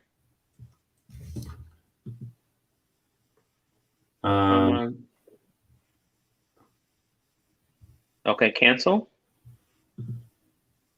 The Ledger Live app you downloaded directly from ledger.com, correct? Yeah. Okay. Or you say you did it through the App Store? Yeah, I believe. Or no, I guess I did it from ledger.com or Ledger. Yeah, ledger.com/start. Right. Okay. So, for anybody who's watching, by the way, this is one of those things that hiccups that often pop up with the setup process. Doesn't happen with everybody. It happened with me on one wallet and it didn't happen with another wallet. And so just to kind of give you the macro, like making devices is hard. And if you look at Reddit and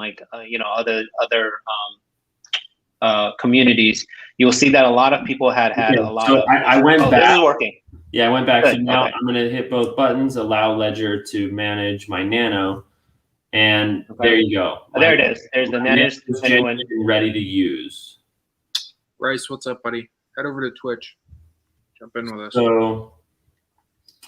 So Ledger Live has a new version. Yes, that's the new version you have to download. Yeah, it's always best to use the updated version. I know that sometimes for like editing, like I know people who like to use Final Cut Pro 7 over 10. I know that sometimes Mac OS is something like you want to hold off on updating because of software glitches. Ledger Live is not one of those things that you should hold off on updating the firmware on your hardware wallet or the software for the computer. So it just quit because it's now reinstalling. So we'll give that a minute. So I'll take this moment to say this about updates. Not all updates are available through the app.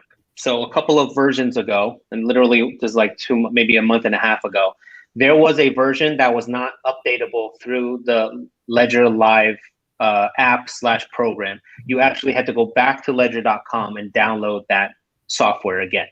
So just be sure, just everybody knows, some of the updates that you get that are available through the app itself may be outdated. Now, most of the minor updates and stuff, they're going to be available through the app itself.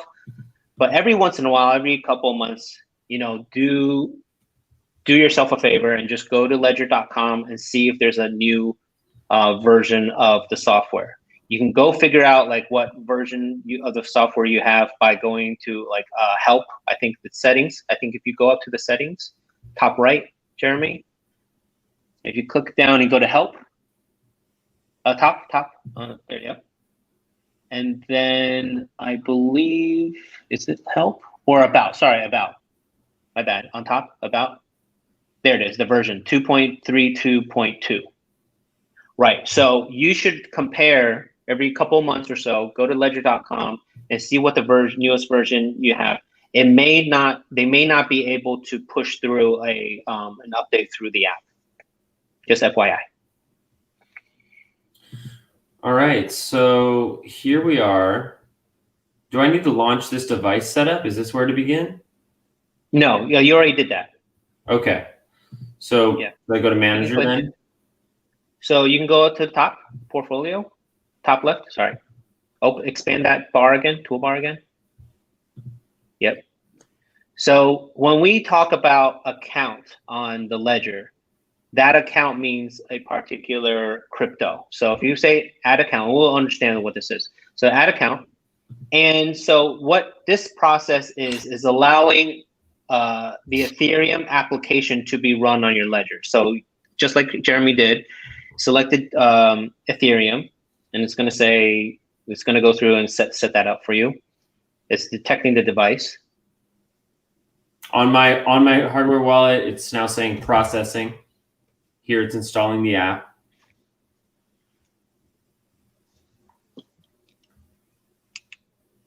And I can open it.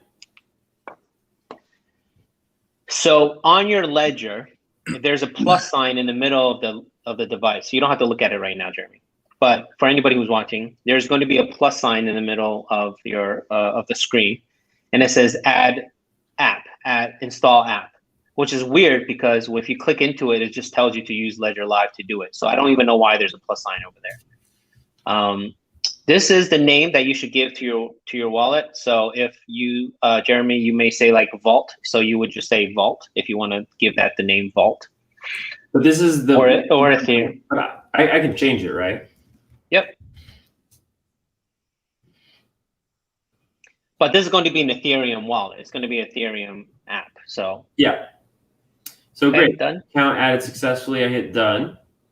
And then go to accounts on the top left. Hit voila. And see how it says Vault, right? So if anybody wants to change this, so if you didn't change it, you didn't change Vault. So you can right click the word Vault. And then you'll see edit account. And then you can change the name again.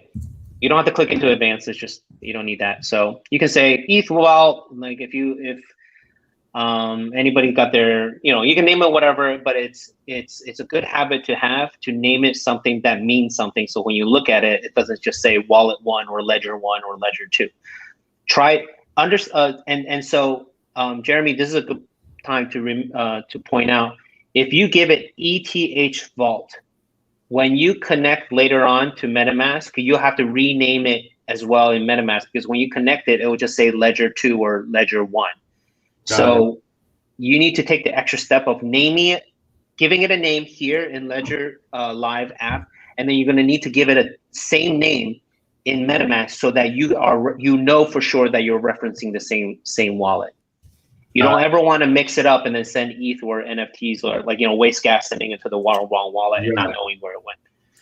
Well, you should figure out what it is through the Etherscan, but that's just obviously very troublesome. So you guys saw I just started this account, and that adds it to this quick menu here on the side. And why don't we go ahead and if I right click on the name, I can send and receive or buy. Let's skip the buy option now and just go through the receive process. So please only send ETH or ERC20 tokens to an Ethereum account. Any other crypto assets may be lost. So wait. So you don't actually do this for receive. So Click. Oh, no? I don't know if you can click out of this, because what you want to do is like send stuff to this wallet, right? This is the vault. Yes. So click out of this. I don't know if you can click out of this. He has to. To verify the address. You need to do it on your actual device and just click decline, I believe. This is if you were going to send actual Ether to the device, I believe. Right, but that's what I was going to do to test to get the address. No, you actually have to go to MetaMask right now. Okay, I'm going to reject it then. Great. Yep. So on my because device, obviously you can't just request, you can't just get Ether from your other wallet. So close this. Yeah. Okay. So what should I do next? I should go to OpenSea. So go to your browser and then click on the MetaMask extension. Okay. Let me get a browser set up. I've actually never used the receive function on Ledger Live. So you've never sent crypto? I've never needed it to do anything. Oh. I have. From a crypto exchange, if you were going to send Ether or something to there, you would just hit receive, copy that wallet address, which is what it was showing you there. It's showing you the public address for that wallet. You would then paste that to the crypto exchange as the receiver, and then you would send it. So you got, hold on. So the receive function doesn't do anything except to just display your wallet address then? That's pretty much it, yeah. So I have to share my whole screen, otherwise you won't see my MetaMask pop up. So I'm here in MetaMask. And now what, Dave? So on the top right, see your circle profile.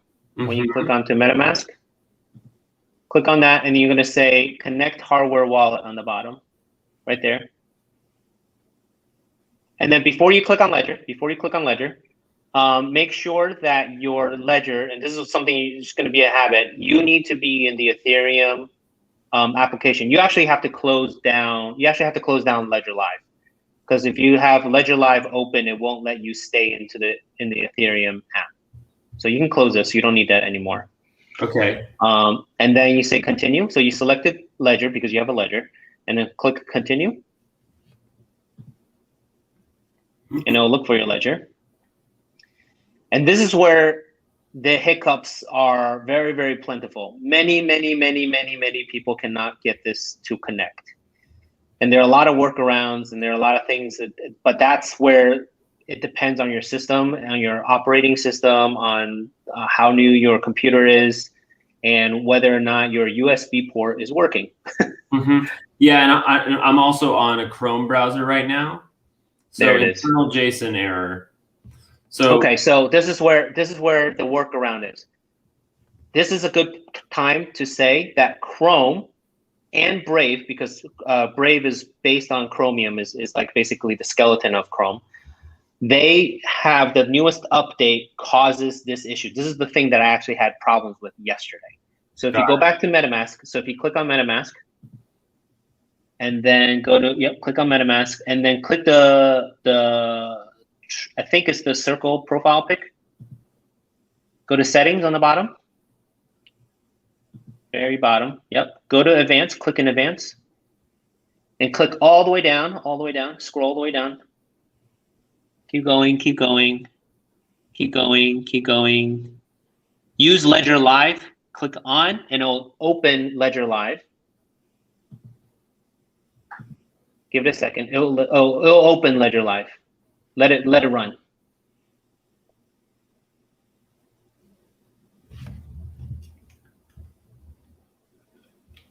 I don't know if that would work if you clicked on Ledger Live itself. Should I try by clicking this? No, go back to MetaMask again. So turn off Ledger Live. Sorry. So don't turn that on by itself, because it basically it like prompts it. So it's a prompt, and you have to turn that off. So go to the circle profile, go to settings, go to advanced, go down, and then click off and then on again. Give it a second and then click on again. And then hopefully it brings up Ledger Live. It gives me the option here. No, it just says download the Ledger app.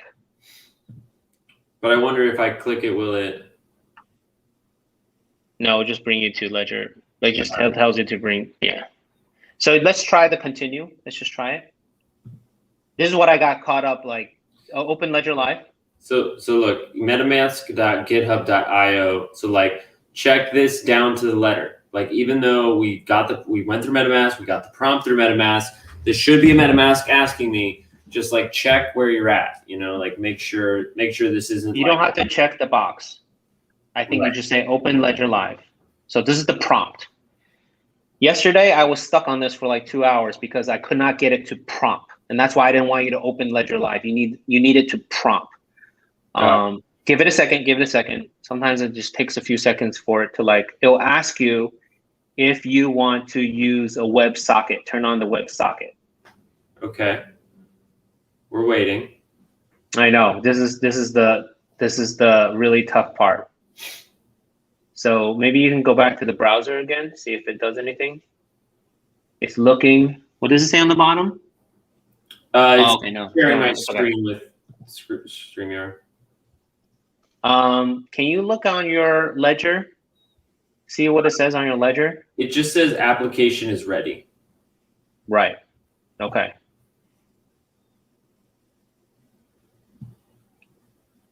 I too have had issues. Yeah. So this is the tough one.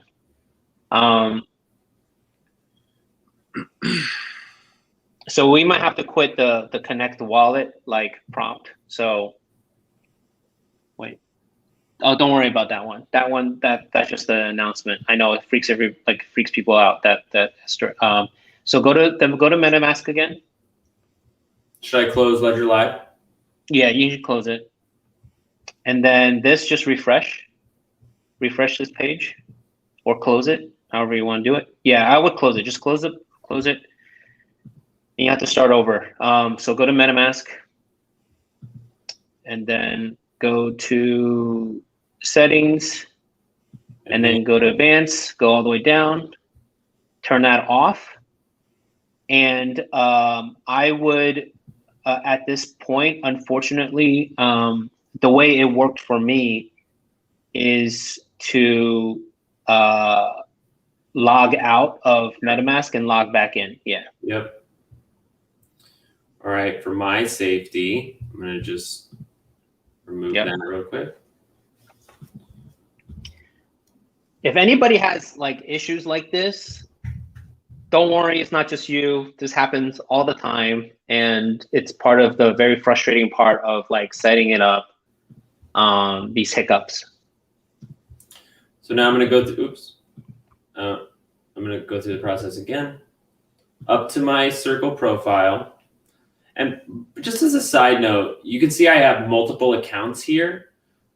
You can do that, but you can create different accounts, and they have separate OpenSea pages, and they can be used for different things. And just while we're on the topic of security, something that I heard recently that I thought was really smart was if you don't have a hardware wallet, or even if you do, actually managing your purchases from 2 different wallets, so that you have one where you have your Ethereum and you do the purchasing, and one where you store those NFTs. So you could do that in a Vault hardware wallet, or you can do it in a separate account within your MetaMask, because each of these accounts have different addresses. You can see this is different than this one.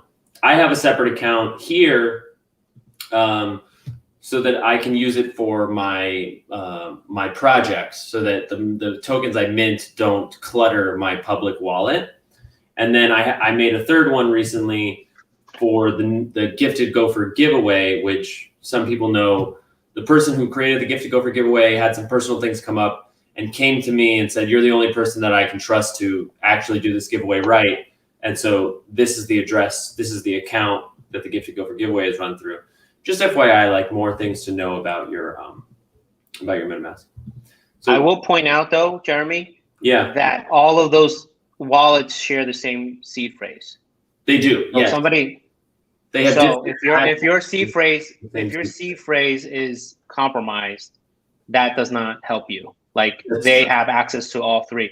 So if you actually imported the seed phrase of your MetaMask if you had gone with option 2 and you imported it into your hardware ledger gets access to all 3 of your wallets. Right. Yep. Just so you know. So I'm going to go ahead and turn this on now. And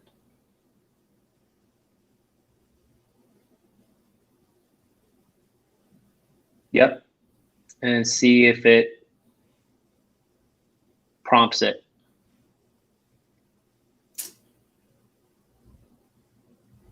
It prompted Club Deck.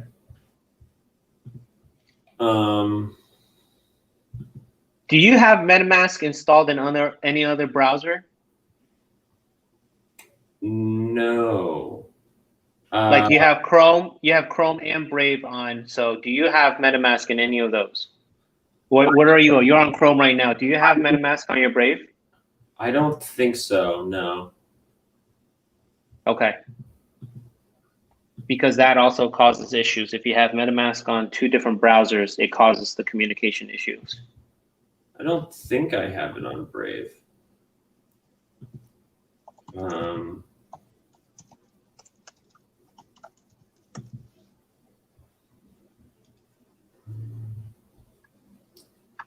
So let me look at WebSocket error in Ledger Live, close all programs, turn off your antivirus temporarily. It may be your antivirus program, if you have any, is maybe blocking your Ledger Live. I don't have any antivirus. Try another computer, restart your computer.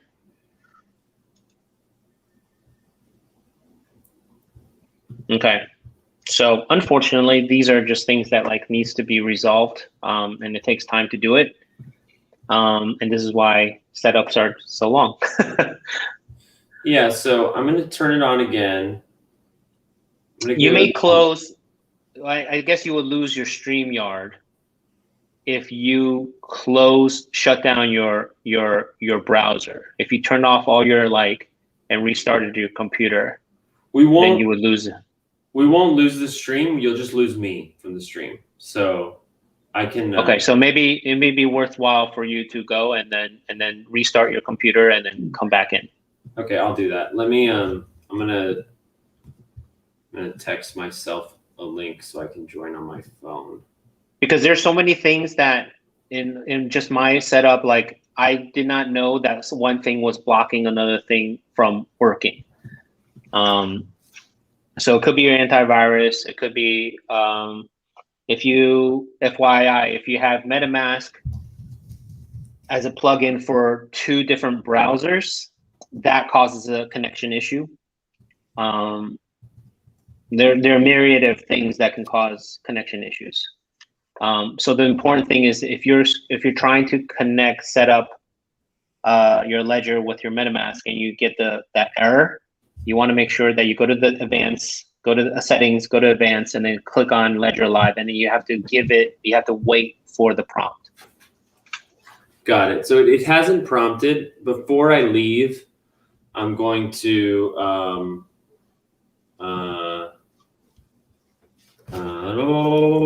gonna try on Ledger Live again.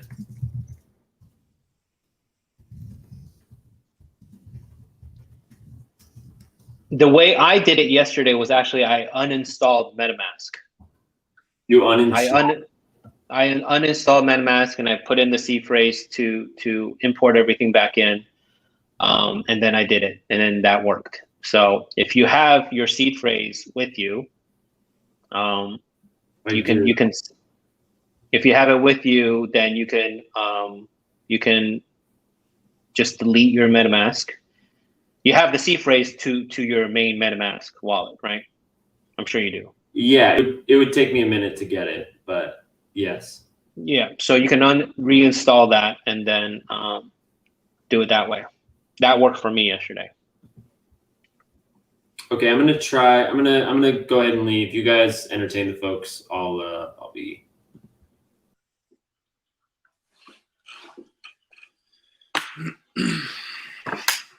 Really starting to see how complex this whole setup is, right? Yep, and that's why, I think the last time we talked, I was like, I think you guys were asking me how much time you need, and I go, well, you better have an hour and a half to 2 hours to do this. It's funny because Ledger Live, the app, literally says like set aside like 20 minutes to do this. I'm like, no, it's not. It's not.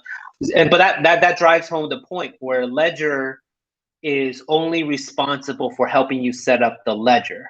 It's not there to help you set up your connection with MetaMask and help you figure out how to buy and confirm transactions on OpenSea. There's like a whole nother thing to do.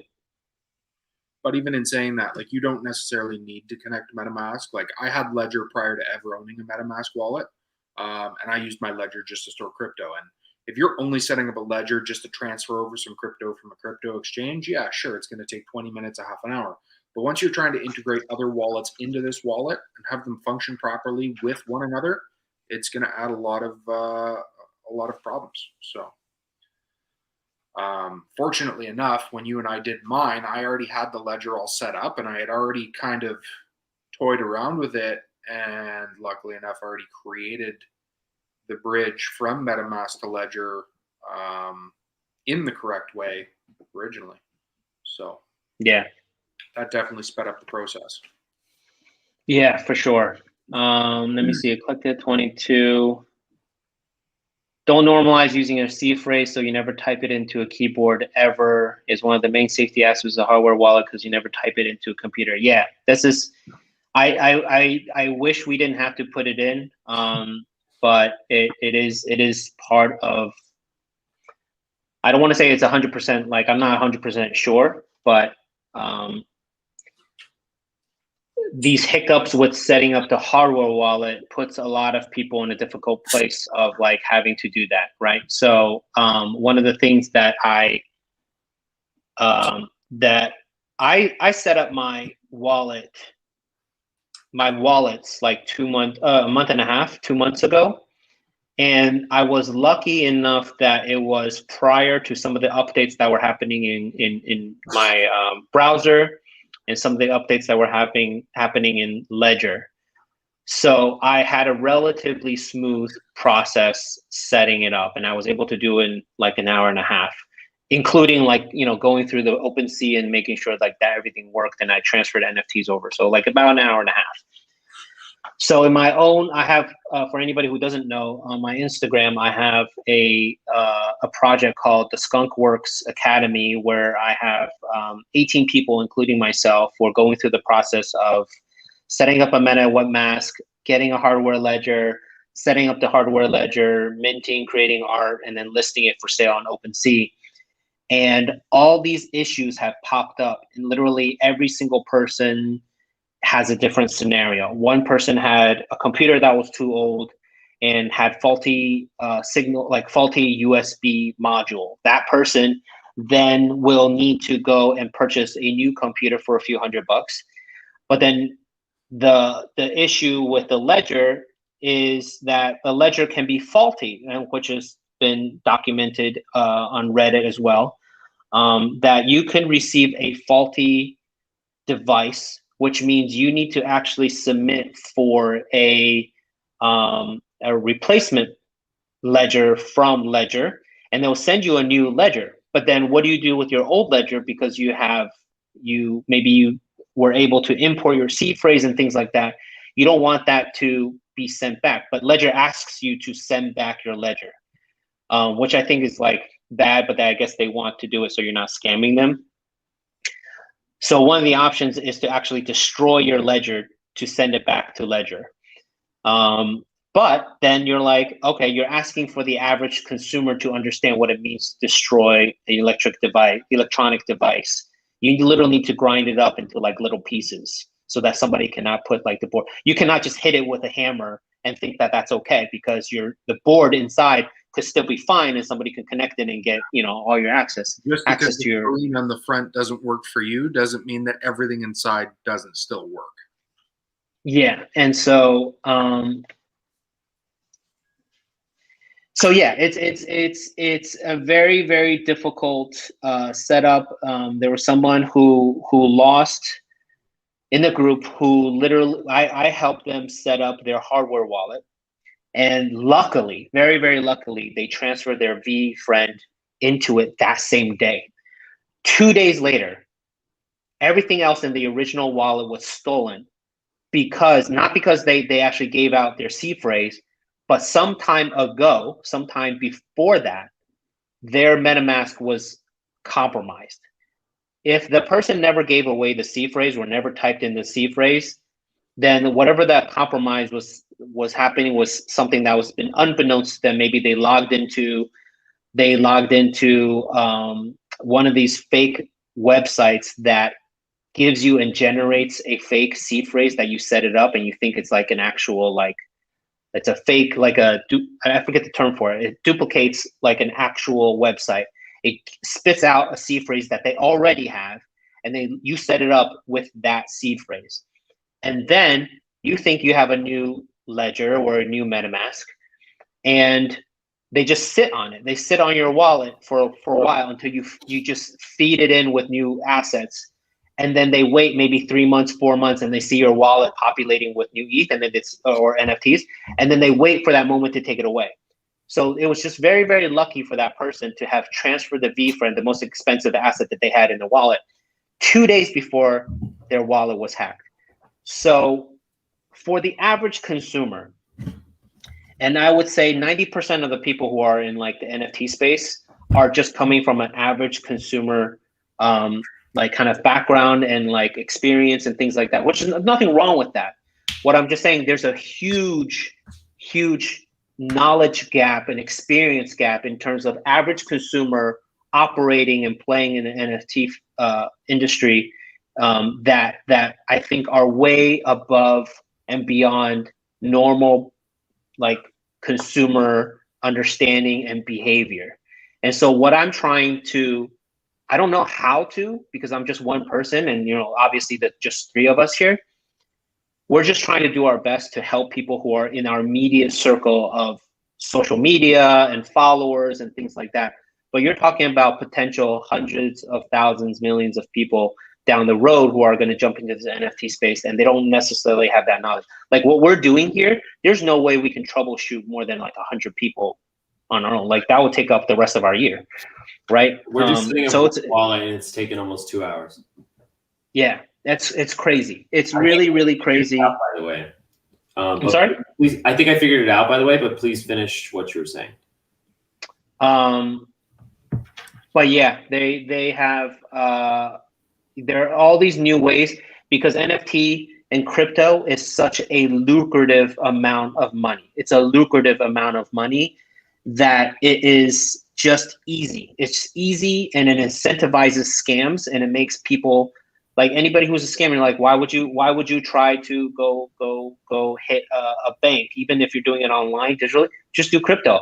Like send a fake web address to like 1,000 people. You're gonna get 10 people who got it. Yeah. So also, it's so easy. So people can understand like how this is happening.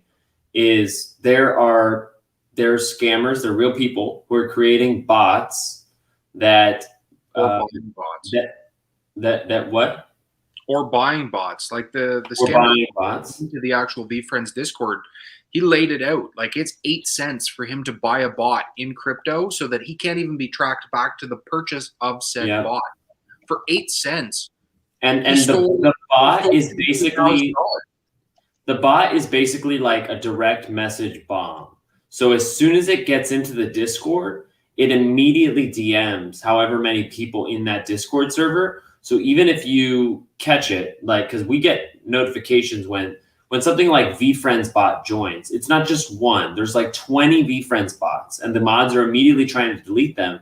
And we know this because of the Otaka Messi hacker scammer who was in the Discord. Like, we ban that bot, and it does no good because the direct message is already sent. And if the person sees it, gets excited about receiving a VFriend or a CryptoPunk or whatever, mistakenly inputs their seed phrase, like there's nothing that can be done about it. It is literally instant, and they're DMing dozens of people at a moment. Yeah, and the landmine's already laid. You can get rid of the bot all you want, but once that DM is in your personal private direct messages, it stays there, whether that bot gets deleted from the server or not. That message is going to stay there. So what I did to get this to work is I shut down my computer. I just restarted it just to give it a chance. But what I did was I toggled on the use Ledger Live like we were doing. Then I opened Ledger Live on my own. And then I went back to the drop down and hit connect hardware wallet. And it brought me here and gave me this pop-up. Interesting. Okay. Cool. So like different things have worked. Like the way that Dave got his troubleshot, it worked differently. I wasn't able to hit that toggle on and have it promptly open. But when I would hit connect hardware wallet, it would ask me, can I open Ledger Live? And it would, but it wouldn't give me this device bridge. So I guess if you're watching this at home and it's not working for you, just go back to the drop-down menu, the browser extension for MetaMask, and hit connect hardware wallet while Ledger Live is on and open, and that may work for you. But this is the hard part, right? Like, who knows? Who knows how this works? Like, but I'm glad you got the prompt. So let's just say this is where we're meant to be. This is how you connect your MetaMask to your Ledger Live. So I'm going to go ahead and open this device bridge and connect and unlock your device. So I'm going to have to put in my PIN code again. Jay, I'm going to let you and Dave continue. I got to jump off. Right on. Okay. I'm going to raid the people that are in my Twitch over to you. Okay. It's just /raid. Want to be a VFriend? Or sorry, VFriends? VFriends, yep. By the way, this handle is not associated with VFriends official. I'm just a fan doing, okay, so now it's telling me to open the Ethereum app, and I've just confirmed it to open the device bridge. I'm just a fan. I use all the same public information that's available to anybody on Twitter, Instagram, and all the rest. And the VFriends team is aware that I'm holding this handle, and they're welcome to use it when they want to, and they will if and when they hire a staff member to create content here. And until which time, I've been given the good graces from the team to continue using it. But we're not. Do not click on that button, Jeremy. Do not click on that button. Okay, thank you. I know the blue button makes it seem like it's a confirm. Don't do it because that just disconnects what you just did, and you have to do everything over again. Sorry, I just want to make sure, like So I didn't want to interrupt you, but like. No, yeah. So you actually leave this. So do not close this. So again, I need to take a moment to explain this. Yeah. Prior to this update, prior to this latest Chrome and Brave update, you did not have to have Ledger Live on in order to transact and talk to MetaMask and do all the stuff on OpenSea. This is the big change. You have to have this open. You have to have this device bridge open and active in order to interact through the MetaMask with your hardware wallet. This is a big change. The reason it worked, it's required, I think, I'm not sure, I'm not certain. I think it's just a security update that Chrome has that requires this, and this is the workaround. And MetaMask actually had to put out like an announcement to say this is the workaround. Got it. So that's a big change because you did not used to have Ledger Live open. You actually had to have it closed because then it's not fighting for that connection. You actually had to have Ledger Live closed in order to confirm transactions on OpenSea and things like that. This is very different. It also applies to Brave because Brave is built on the foundation of Chrome, but Brave is my preferred browser, so that applies to Brave.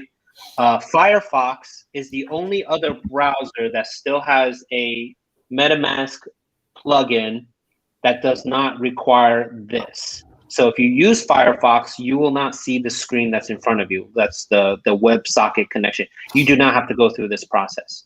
Got it. Because Firefox is not built on the backbone of Chrome. Okay, great. So now that that's done, so just minimize this. Don't close it. Just minimize this window. Right. And then go back to your browser. Go to your, and then you should have your hardware wallet set up in your MetaMask. Oh, I'm gonna have to share my screen, not my window. Hold on.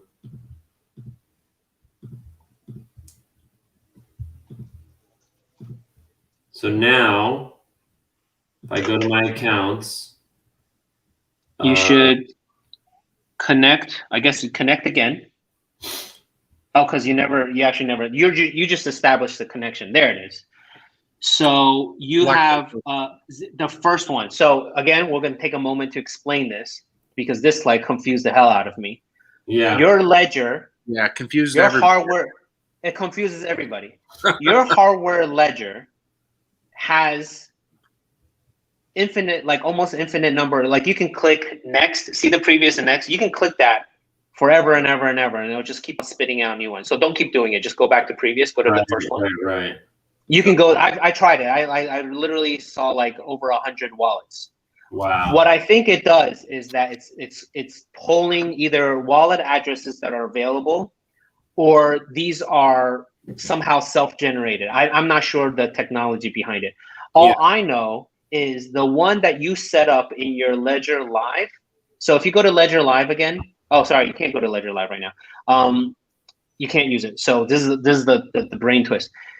The first one is the one that you use to set up, but it's hard to tell because you don't know that's it, right? So I guess the best way to do it is when you were setting it up and you click on that receive in your Ledger Live, and there was a moment where you can actually write down your wallet address. Then you can confirm it here and say that that's the same wallet. But by default, the account that you added in Ledger Live that had Ethereum and you had like renamed it to what did you rename it to?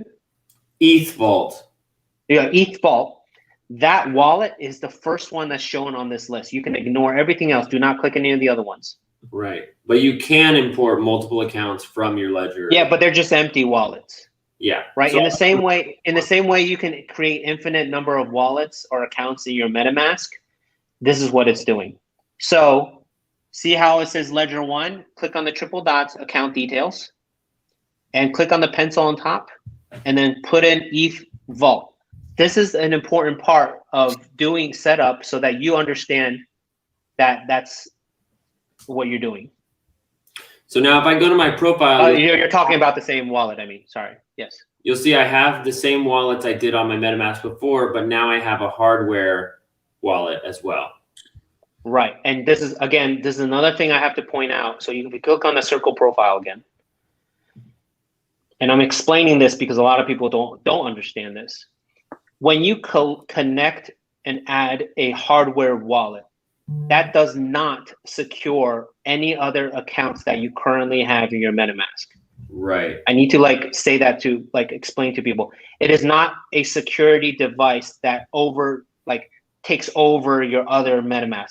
So if you look at Jeremy's screen right now, and if you scroll to the top of your accounts, Jeremy, it says my first account, wannabe a friend, PGETA. Those 3 accounts already existed in the MetaMask. All Jeremy did was add ETH Vault. That hardware wallet, as indicated by the little bubble on the side, it says hardware. That does not secure the first 3 accounts that are on there. It only secures whatever's inside the hardware wallet. That is something that popped up again and again from people I've helped, and does it secure any other wallets? And I go, no, it does not. So you just copied your public address to the vault. Now, if you go back to your regular account, Jeremy, and you want to transfer just 0.001 ETH, just a super small amount of ETH, or did you want to transfer an asset right away? I'm going to switch my MetaMask to my ETH Vault and connect it to OpenSea. So now when I go to my profile, I'm going to go ahead and do this. So I should be, if I'm not mistaken, when I sign this, I should also be prompted to sign in my hardware wallet, right? To change my name. And wait, before you click on that. Yes, but before you click sign, make sure, again, you make it a habit, go into your Ethereum, your Ledger, and make sure that you're in the Ethereum app and it says application is ready. Okay. Because if you don't do that, you'll hit sign. It will. Nothing will happen. And you'll be very confused and you'll be like, what the hell? Got it. So let's repeat that again for the folks at home.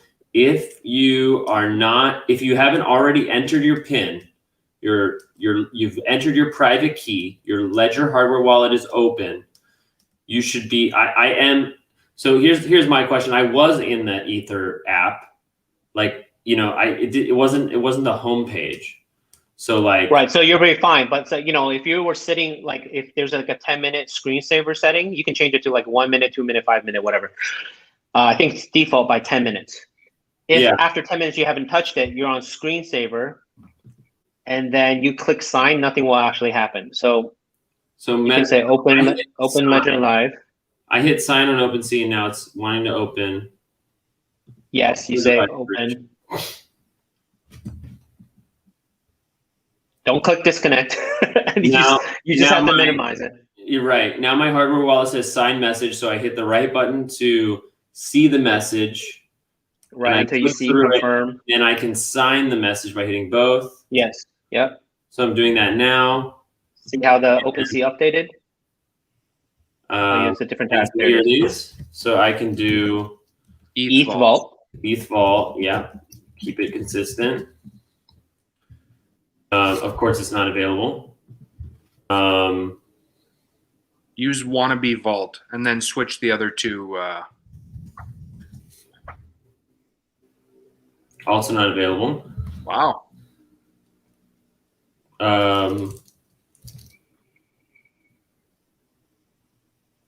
Naming things. Yeah. Great.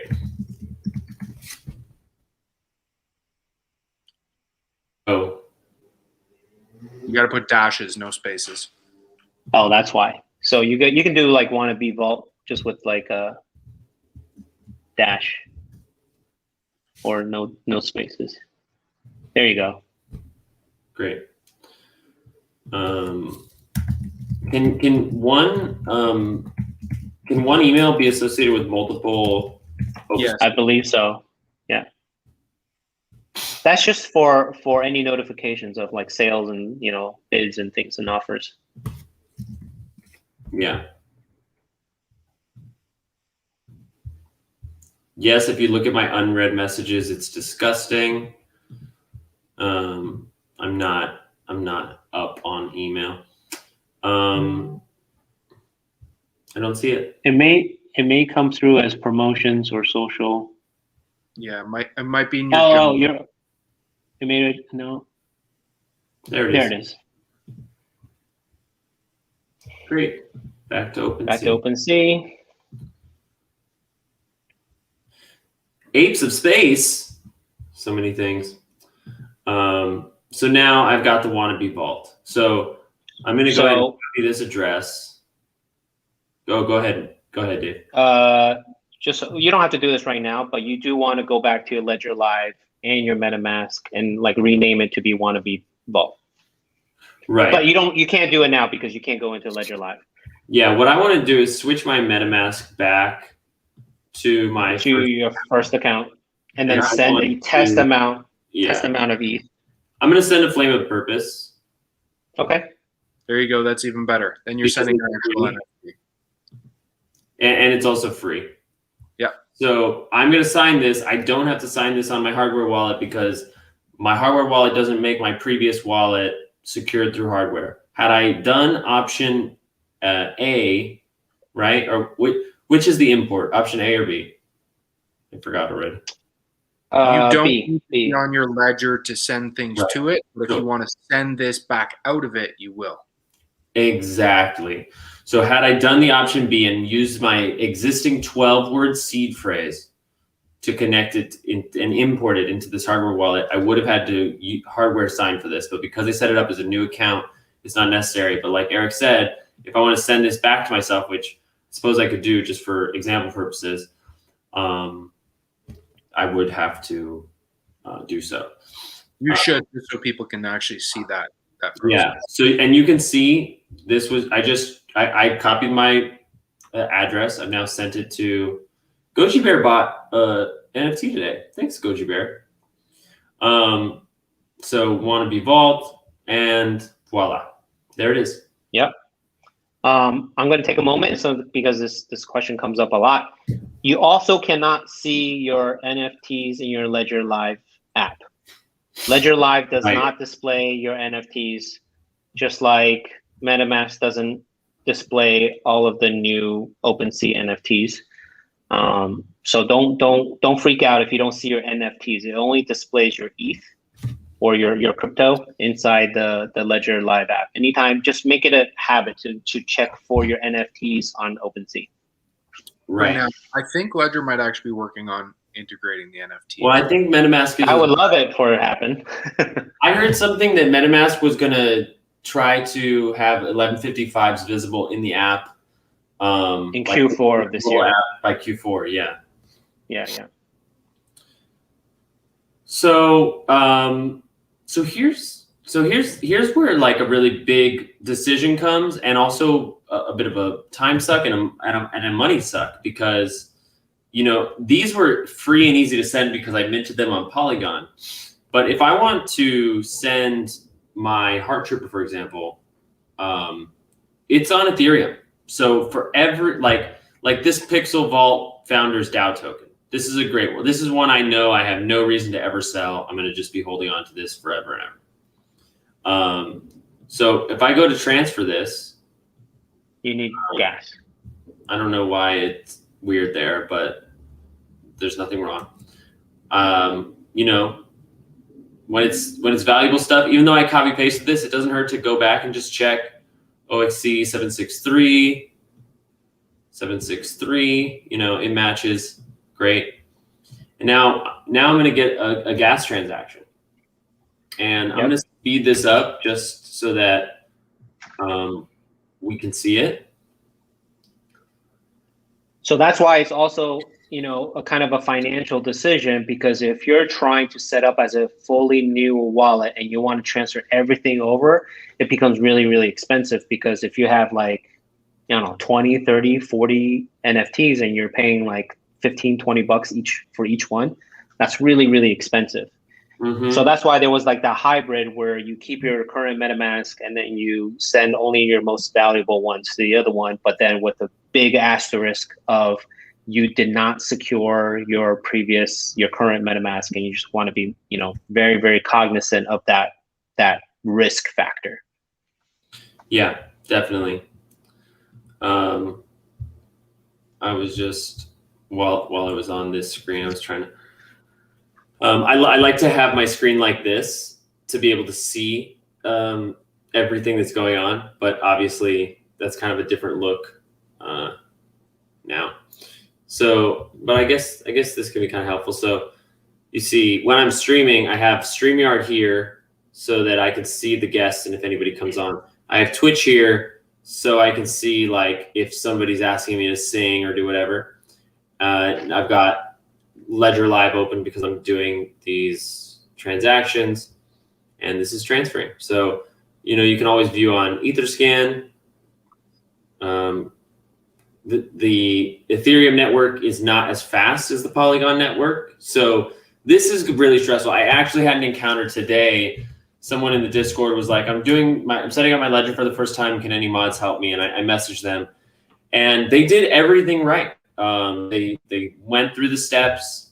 They went ahead. They've not been playing in the space. They literally just have one vFriend. So they didn't do a test. They just sent their vFriend to their hardware wallet, and 30 minutes went by and it wasn't there. And they got very, very worried. I was messaging them on my way home, and I was like, it sounds like you've done everything right. You need to just relax and be patient. The blockchain can take a while. And this is just something to be aware of. Like, this is why I sent low risk NFTs. Although I care about these, I don't want them to get lost.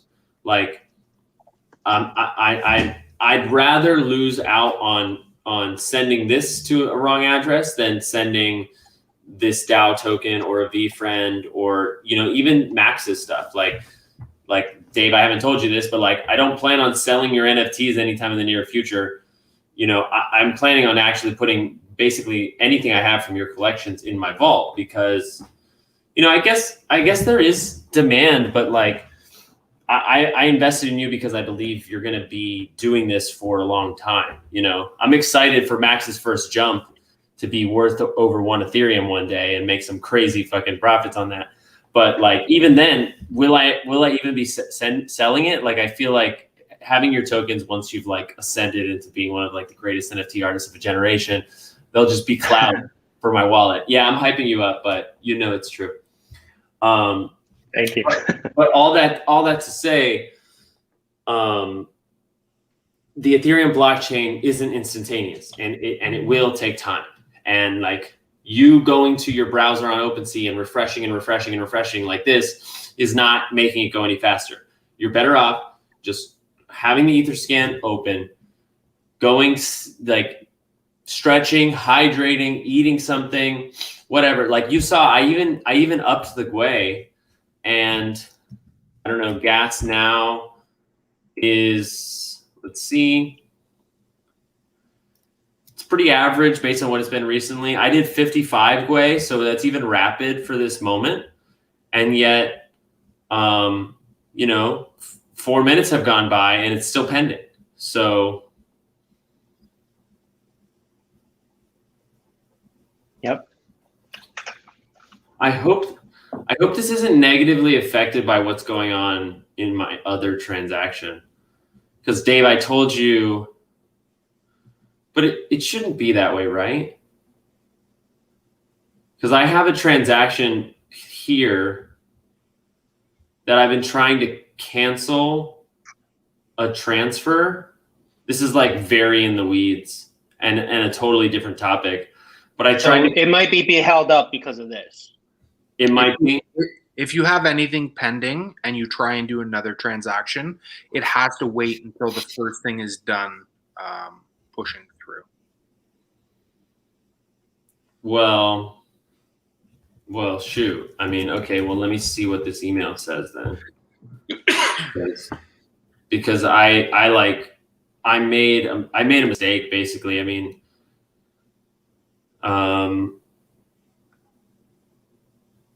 yeah, so I guess we might as well take this as a learning opportunity. So I guess this transaction's not, I see. There's a pending transaction with a lower account nonce.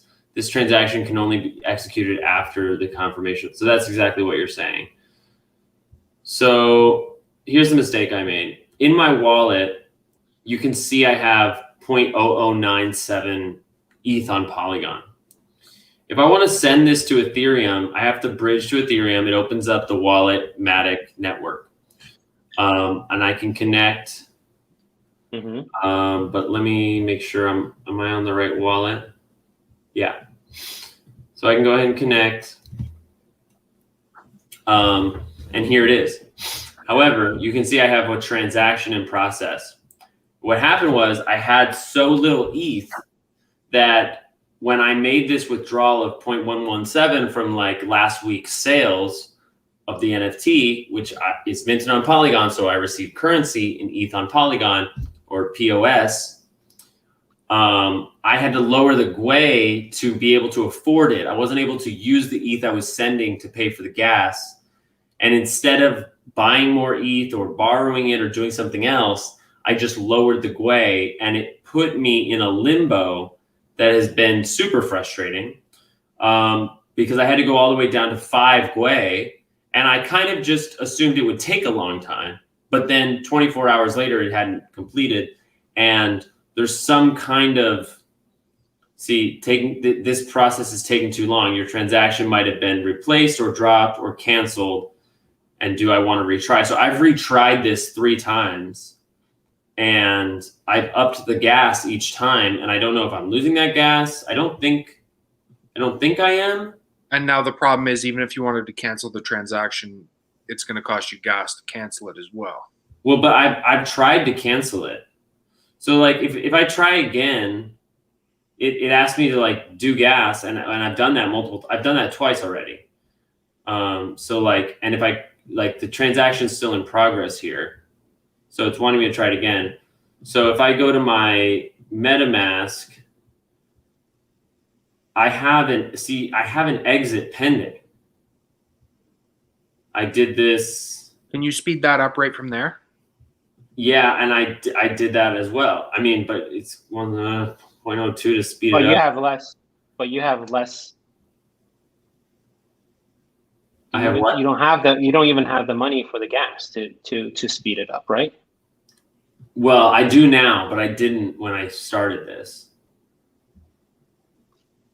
I do now. I mean, I could do this right now, but I already have a canceled transaction going that I paid 30 Gwei for, 0.01.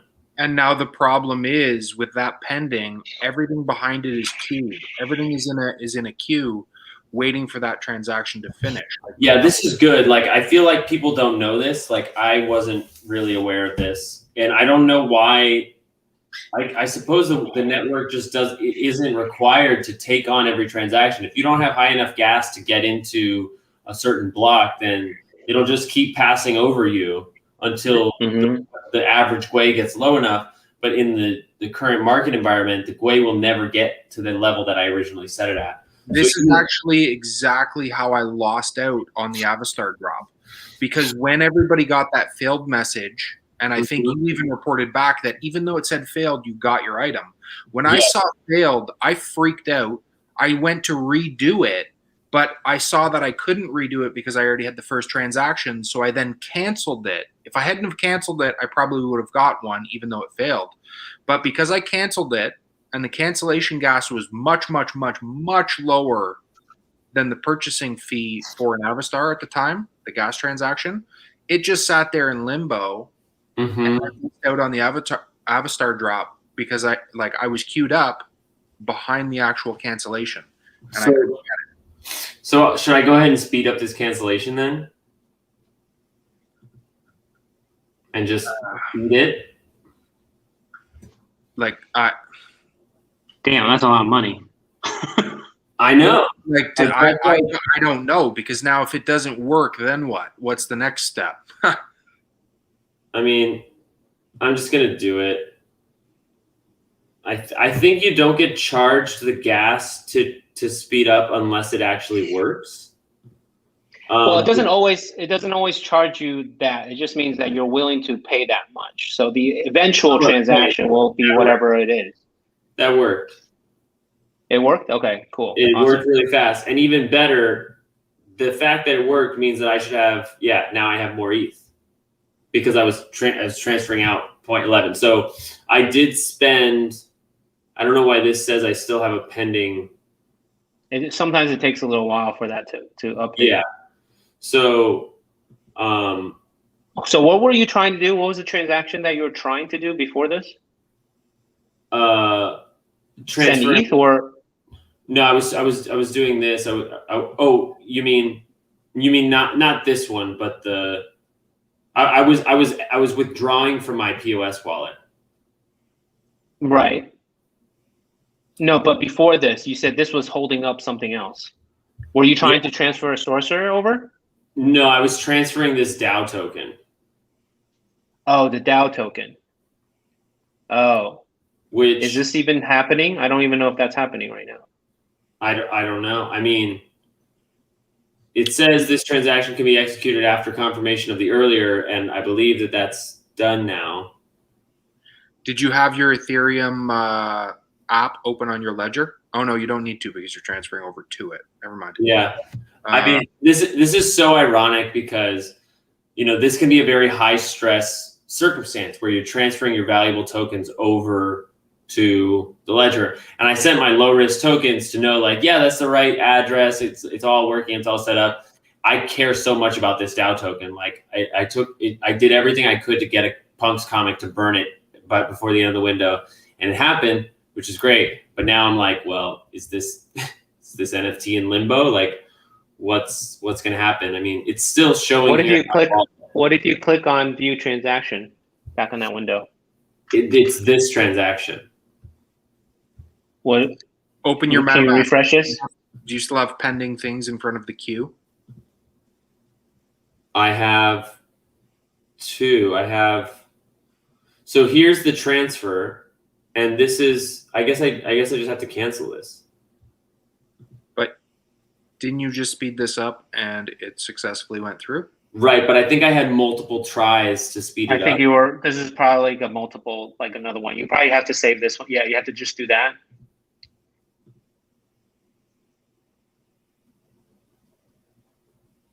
because you're basically like, because the first cancellation didn't go through, then you're trying to cancel another one, and probably has multiple cancellations that are like, yeah. So here, look, duplicate nonce. Yeah. And it's there. So there it goes. Yeah. So what's being, and I'll probably mess this up a little bit, but what was happening was you just canceled. Now it's pending. Yeah. So you canceled your original cancellation, right? And Yeah. the second cancellation that you were trying to do, it was trying to figure out what it was trying to cancel, but you already canceled the first one. So the second one is not going through because it doesn't know what to cancel. And I did this with fast gas, and it's already done. So like, if your activity nonce for your wallet isn't like cluttered and there's nothing in the way, and you use fast gas as it should, it goes through pretty fast. I mean, this transaction happened in 30 seconds. Whether or not it shows an OpenSea might take a little longer, but look, there it is. Yeah. All right, guys, I got to jump off. So, all right, thanks. So just to like reiterate for people, because I don't know how this is going to be edited, and also just I want people to understand what just happened is I had a withdrawal transaction from the OpenSea Polygon wallet back into Ethereum, and I didn't have enough Ethereum in my wallet to pay for fast gas, so I did slow, and it was so slow that the network never picked up that transaction. Then 2 days later, when it wasn't done, I acquired more ETH to speed up the transaction, but I suppose I didn't do it fast. It wasn't fast enough, and so it got held up. That's why I ended up paying again, which I just did. However, that first time that I sped it up, it was still trying to fulfill that transaction, and so it was still pending in the queue ahead of the transfer into the hardware wallet of the DAO token. Once that successful transaction withdrawing the Ethereum went through, I had to cancel the first time I tried to speed it up that failed to just clear everything ahead of the pending transfer. I hope that was clear. And if you're unsure, you can go to your drop-down MetaMask, and the record is here. You see, this cancellation actually didn't process until I sped up the transfer just a moment ago. Does that make sense? Do we follow that? Yep.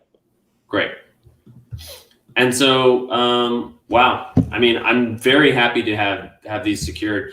I want to send my and look, transaction succeeded. I want to send my Heart Trooper, but I guess I'm still the OG buyer, but there's something weird about it not being in my wallet. Like, I know that's strange and weird, but like I'm more nervous to send it, number one, but number two, I have like some projected value on it living in the wallet that minted it. You know what I'm saying? You can always send it back. Yeah, that's true. All right, guys, I'm out. Jay, take it easy. Thank you. Thanks for running me through the ledger, and Jeremy, and yeah, for sure. Everybody can rest easy. Everybody that's going to learn a little bit from this. So thank you. Yeah. Hey, thank you too. And just to reiterate, never share your seed phrase. But actually, while Eric's here, just as you're going, everyone should know. This Saturday. Yes. 6 days from now is the finale for the Knowing Gnome raffle. Dave will be there. I will be there. Eric will be there. Droshik will be there in person here at my house. Droshik, the artist who made me this shirt, will be here in New York. It's gonna be a romp. We've got more than 50 giveaways outside of the Knowing Gnome core token that are only going to be given to viewers, not to ticket holders. So the only thing ticket holders are getting this time around is that VFriend. Everybody else, the only other way to get prizes is just to be watching. So yeah, Kathy KK, I'm glad you asked this question. Eric, feel free to peace out. Thank you so much for everything. And we definitely need to be loud about the Knowing Gnome raffle. I want to get like 300 people in the room. Yeah, I'm going to start posting all kinds of stuff this week over the next couple days, and I'm going to try really, really hard again in the Discord to see if Gary V is going to talk to me a little bit about it. I know he's been 900 due to family issues, and I was utterly shocked that he even responded. Yeah, that I brought it up, but I mean, I'll email him. I'll ask him. Not that I have a better chance than you do, but I'll ask anyway. And Shadow the Light is right. Who's it gonna be? Who's gonna hold this knowing gnome? I can't wait to see. Watch they just like flip it. They're like, I mean, as they could. It's theirs to do with what they will. I mean, it's a lot of money. Yeah. All right. Peace out, Eric. All right. Take it easy, guys. Bye. So just to answer your question, Kathy, yes. Immediately after this stream, this whole video will be available on our YouTube at Wannabe Creations on YouTube. As well, I am going to, as soon as possible, like within a week, like give me a week to just go through and cut out the fat. So it's more like a proper step-by-step and not as much of this like, you know, process. Just a suggestion, Jeremy. Just before you post the whole video, just go back to the few minutes where you had your whole screen shared. Just make sure there's no sensitive stuff. Because I know you went into your Gmail, you went into like just a reminder. Just be sure about that. Even if it's the whole video, you should cut that part out. Yeah, good call. Yeah, I won't cut out all of the issues, but probably what I'll do is I'll add a little slide that's like 10 minutes later, you know, like trying to figure that out, you know, or like more like 120 minutes later. Yeah. So the full version will be available on YouTube like almost immediately. This is simultaneously streaming to YouTube, and YouTube archives all the lives, unlike Twitch. But I do want to make one that's just a little bit slimmer for people that like that's a little more real time. Cool. I guess I'll transfer my VFriend, and maybe that will be the finale of this, right? Let me see if there's anything we should have covered. There are a couple of settings inside your ledger. Okay. That would be helpful. Yeah. By default, it is. By default, it is set up the correct way, but that's not necessarily true. And I just want to have like a segment where you actually confirm that's the correct way. Okay. So if you go to your ledger and then you unlock it with your PIN, I'm going to do that on mine right now. I'm doing that. And these are the settings that's going to just like prevent you from going insane, which is always good. Great. Love that. So you're on like kind of their homepage. I think it's called the dashboard. Right. Yeah, it's the dashboard. And then you go to the Ethereum app and you click the buttons to get in there, and you'll see application is ready. Scroll to the right twice and you'll see settings. Go into settings. And you'll have basically three things that you have to confirm. So like this segment of the video is where you actually have to confirm these three things in the settings that's within the Ethereum application on the ledger. The first one is contract data. Allow contract data in transactions. To toggle between allow and not allowed, you press both buttons. And then you scroll through the options like with left and right. So first one, contract data. This part is the one that allows the ledger to actually approve transactions. So it has to be on allowed. If you have not allowed, there will be nothing that you can do like on the website, on like things like on Metamask. If you say confirm, like nothing will happen because you're not literally allowing your ledger to do that. So if you ever have any issues where you're like, I don't know what's going on, you're setting up for the first time, nothing is coming through, there's no signal. This is one of the things you should check is go into the settings and see if contract data is allowed. It may come in on default as not allowed, and you just want to make sure that that's turned on. It's allowed. Yeah, mine was defaulted to not allowed, so I just changed it. Right. So this is really important because Eric's ledger was defaulted to allowed. So if you did not do this to allowed, you would not have understood you would not have not understood. You would not have known why it was that you couldn't send anything out of Wannabe Vault. Because nothing would happen. Right. So this is a good thing that you're going through this setting. So contract data is allowed. Now press right and you go to the next one, which is debug data. Display contract data details. You can have this to be not displayed. What this function does is it displays all the mini transactions that are included inside a main transaction. So if you were to confirm the purchase of an NFT, normally with the MetaMask, you just say confirm and then you purchase it. But within that transaction, there are actually dozens and dozens and dozens of mini transactions that are happening on the blockchain.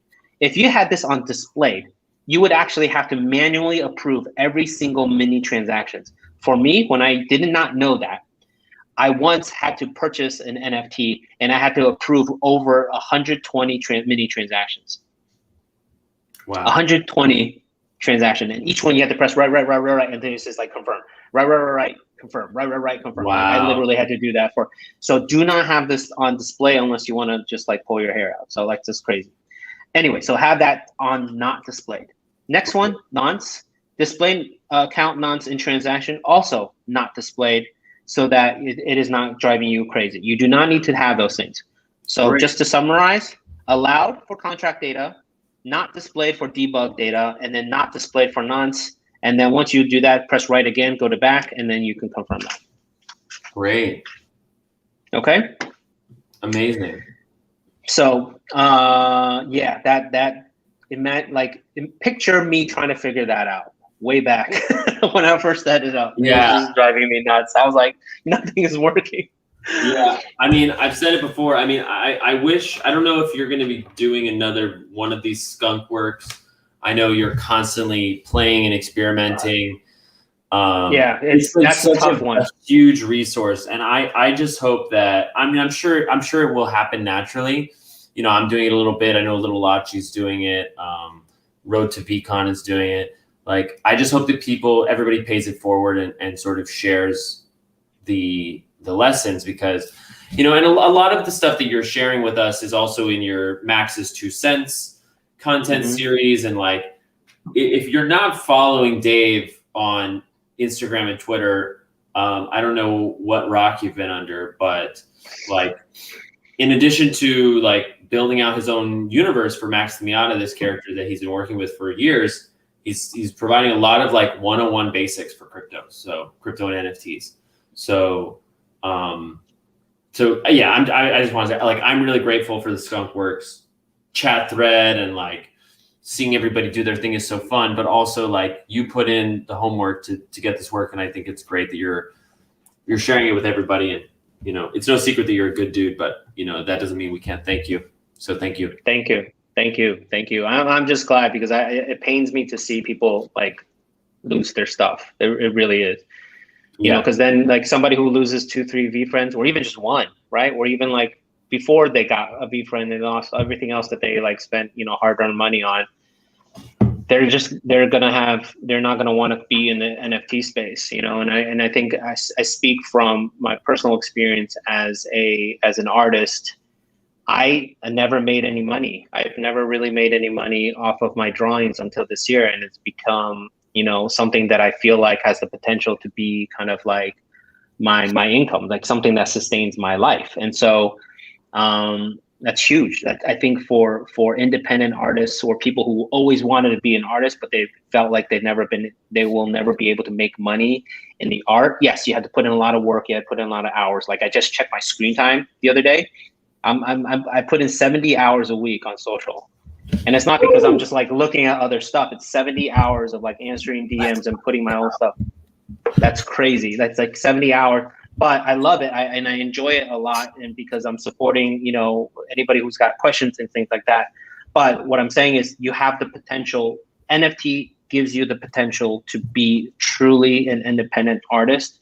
And as someone who's done freelancing and working in corporate for 12, 13 years prior to this, you know, this is mind-blowing. This is mind-blowing that you are able to do this. But you obviously have to put in the commitment to build your community and do your homework and be a source of information and knowledge. And you have to be very, very free to share that. So, you know, I'm hoping that my journey inspires other people to do that. But I understand that to demonstrate that for other people, I have to do that. So like, if I am showing people like as an NFT artist, part of that job of like, you know, building that community is walking as many people as possible through the setup process, getting the hardware because the last thing I want is somebody to buy my like, or, you know, pick up my NFT and then lose it to a hack. They're not going to follow me. They're not going to want to be part of this community anymore. So yeah, so that's the give and take. I love it. All right, I can sense we're coming to the end. Yes. So let's do what we came here for. Let's get our priorities straight. Let's buy some Maximiana NFTs. The reason I even transferred, I would have let it stay there in ETH on Polygon, but I was like, I needed to buy this NFT. And so now I can. Oh wait, actually before I do this, are there any of the limited series left? Because I know you do the airdrop. Yeah, I think there was one purple last I checked. Purple ETH I had. That might be the last. That's the last one. That's actually, but it's 0.5. No, that's okay. I'm still gonna do it. Well, it's 0.05, not 0.5. Yeah, that's what I meant. Yeah. Okay. No, I mean, don't feel pressure to get it. I mean, like that's not a small amount of money, but like that's why I wanted the gone fishing to be, you know, the thing that's like everybody's you know, is as accessible as possible to people. Well, I sort of see it from both sides. Like, number one, I enjoy being a collector of your work. Like, I haven't been able to get everything, but I really do enjoy your artwork. Thank you. You know, period. Number two, actually, the purple one is the one I like the most. It's the one I would have gotten if I was like ready at the drop. And number three, you know, I have disposable income that I can continue to buy Ethereum. Like, I know a lot of people are seeing ETH above 3,000. Maybe they're in some profits from buying over the last 2 months, but like, I'm still buying Ethereum. Like, I still think not financial advice. I'm just being transparent with you. Like, I'm dedicating a portion of my income every week to buying Ethereum because I see the value. I believe in the network. But I know a lot of other people don't have that capability, that privilege. And so like a 0.001 token is, you know, if I buy this one over that one, then it might go to somebody who's, you know, not able to spend this much. So I think it's a win-win-win situation. I don't know why it's taking so long to. I think you might have to refresh, or maybe check your MetaMask, see if you accidentally clicked on and it's already pending. Yeah, it looks like it's pending. It's doing the thing. That was a fun little misdirect for me. To be like, okay, let's do the priorities. Yeah, so I'm gonna learn my lesson. You know, another thing to be said is like patience is rewarded. So look, this was successful. 0.043 was transferred to Max, and 0.006 went to OpenSea on top of the 0.01 transaction fee. I just want to look at this because I think that Etherscan is an undervalued resource. You know, there's a lot of information here that's useful. So, you know, and if you ever want to go back to a transaction, like I was doing some accounting this week, and like I can go through my MetaMask and find any transaction I want, like, I don't know, let's see, like this, like I bought something for 0.11 and I can go to Etherscan and see it was successful. This much went to the creator. I bought a Barn Owls NFT. I can click this. It'll take me to the token contract for Barn Owls, show me like who's transferring, who's purchasing. Like there's a lot, like all of this is public information. And so just in case you didn't know, you can even comment on different transactions. Like if you wanted to, I'm just having this, let's see, when you log in, we proceed, we process personal daily facilitate, we also store comments. Okay. So you have to be signed in to do this, but if you wanted to, you could, like there's information here like of what it is, right? But I could go and comment that this is, I can go in and just comment like purchase of, what's the token called, Max? Dave? Which one? Here, Which one? Treasure hunt. So I can comment on my own transaction, purchase of treasure hunt, 816. Like, be aware, like this is a public comment, but it's a public transaction anyway. And if you're going to be going through your transaction history and you want to just have notes for yourself, you can kind of keep notes here on Etherscan. Oh, wow. I didn't even know that. Yeah, I mean, I'm just making that up right now, but I'm, there's a comment section. All you have to do is create an account. It's not that hard. And I don't know. Oh, you can even, look, a private note up to 100 characters can be saved and is useful for transaction track. So look, they have a private function for this actually. Here on, if it's a transaction that you're a part of and you are signed in, you can add a private note. So I can add treasure hunt by Max the Miata. Kind of cool. Your private note has been successfully updated. That doesn't live on the blockchain. That lives centralized in Etherscan, just to be clear. Just under your own account. Right, under your own account. So, all right. That's a nice looking lineup you got there. Yeah, right? I like the color. Did you notice this 118 hidden NFTs? Yes. Bro, it's been crazy looking at, I don't know if it'll show, like, look at all these collections now. I was amazed at how many collections I've accumulated. Yeah. It is a little crazy how quickly NFT can suck you in. So yeah, it really is. There's a lot to it. But I'm grateful. So yeah, I mean, I definitely think the finale to this, you're right, this is a fun lineup. I like this a lot. And this being my public wallet, like I want my Heart Trooper there, but safety is more important than anything else. So I'm going to recopy my address. I'm going to go back to my account. I'm going to transfer, I guess I'm going to transfer all these.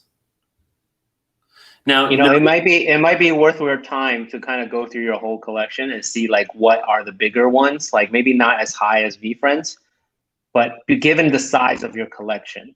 Yeah. Yeah. You can call it like wannabe gallery and suddenly it's okay. Then it's like Sure. Yeah.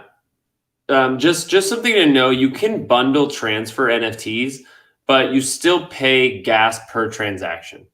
So I think if I were to transfer these as a bundle, here it is. Yeah, I think it's only to save you time. Yes, but you still pay the gas fee for save you money.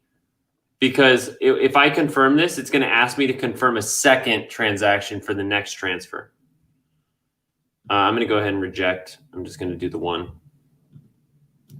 Just FYI. Okay, so more options. Transfer. Select my Heart Trooper. Breathe. It's okay. Everything's fine. You copied the address. You can push the gas a little bit if you don't want to wait as long. It would default it to 51, and I have my wallet set to medium high gas, so I just upped it to 65. Now I'll go to view transaction. Oh, I hate it when it does that. I don't know why it does that sometimes. It just takes a little time. Yeah. But here's the transaction in my MetaMask. Transferring, it's pending. I can click on it and go, sorry, you can't see this MetaMask pop up, but I don't know why sometimes it doesn't show the transaction. I guess it just takes time. There it is. So now it's begun, it's pending. Should take about 45 seconds. And soon it will be confirmed.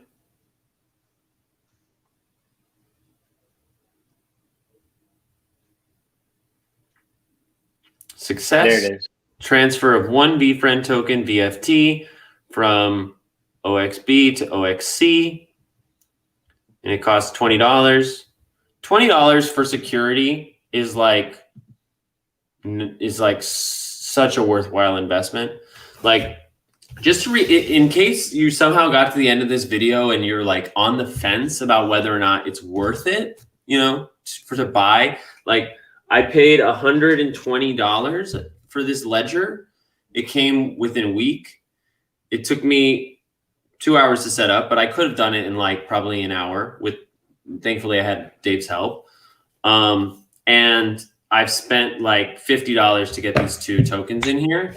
So you know, and you can wait until gas is lower. You can make your gas a little slower, but don't do too slow so that it never gets picked up.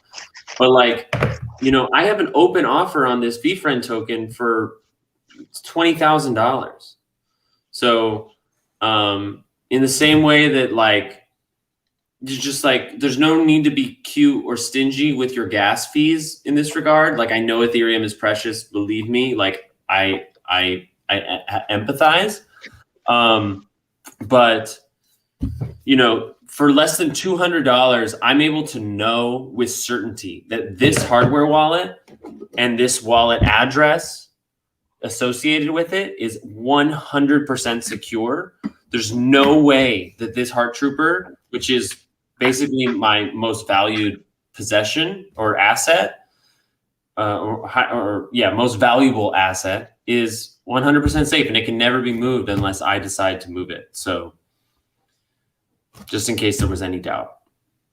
Yeah, everybody thinks like it can't happen to them until it happens to them, and that's played out. It's played out so many times already. So, all right, I think that's pretty good for the setup. Yeah, I'm excited. I like the idea of calling it like a wannabe gallery or something. Yeah, that's a good idea. Never share your seed phrase. Never share your seed phrase. Security in this space is so important. Nobody can save you. There's no insurance companies. You know, it's like harsh to be like, you're accountable for your actions, but it's the truth. But even knowing the rules, like, you can get deceived in a moment. And so this is just another layer of protection against your own human error. And please strongly consider doing this. You know, like Dave told the story of just the other day, somebody had their software wallet compromised. They didn't know it. Things hadn't been stolen yet. And thankfully they moved their VFriends into a hardware wallet just before the hackers struck and stole their other assets. So, you know, that step saved that person what today is $40,000, what tomorrow and a year from now could be far, far more. It's just so important. I know I'm preaching to the choir here, but like,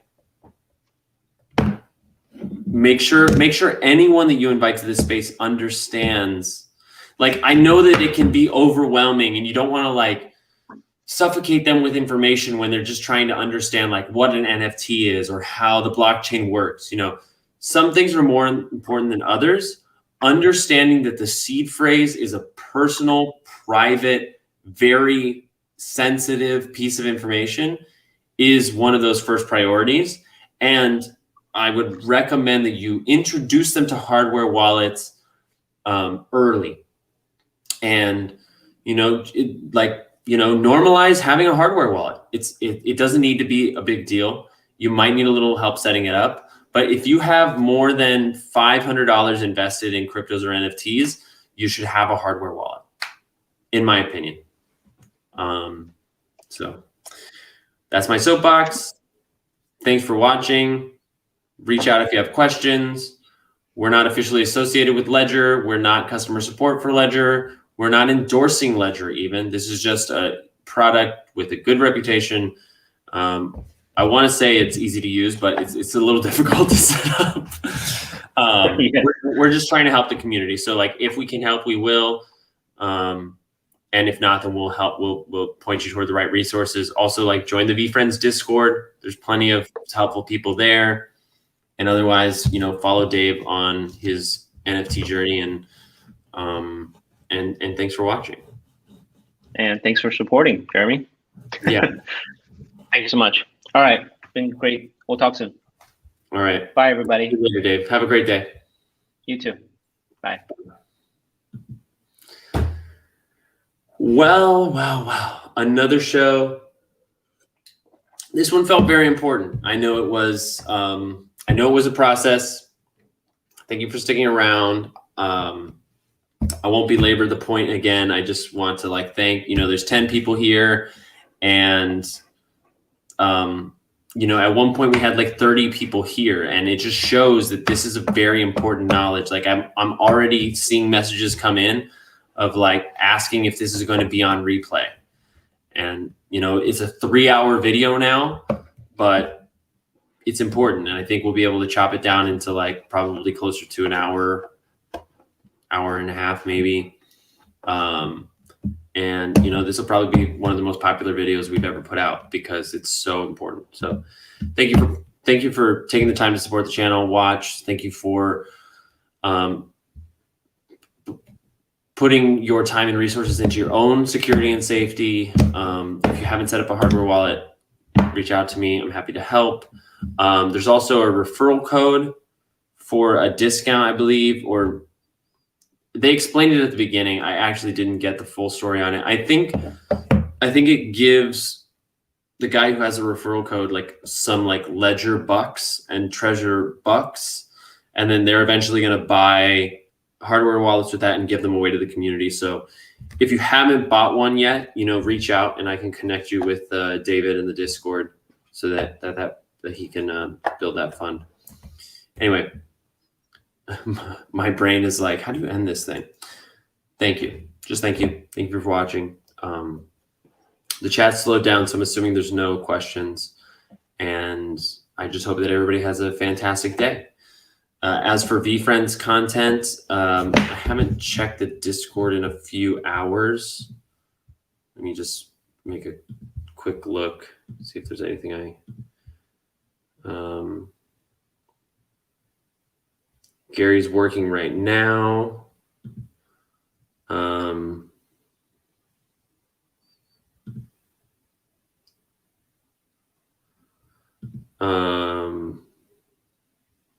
Gary's been chatting, talking about the Jets.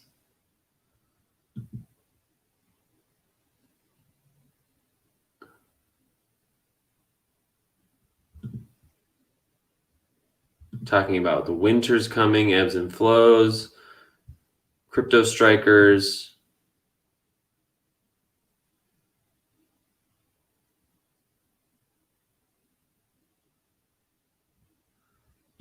Oh, it looks like he's been chatting.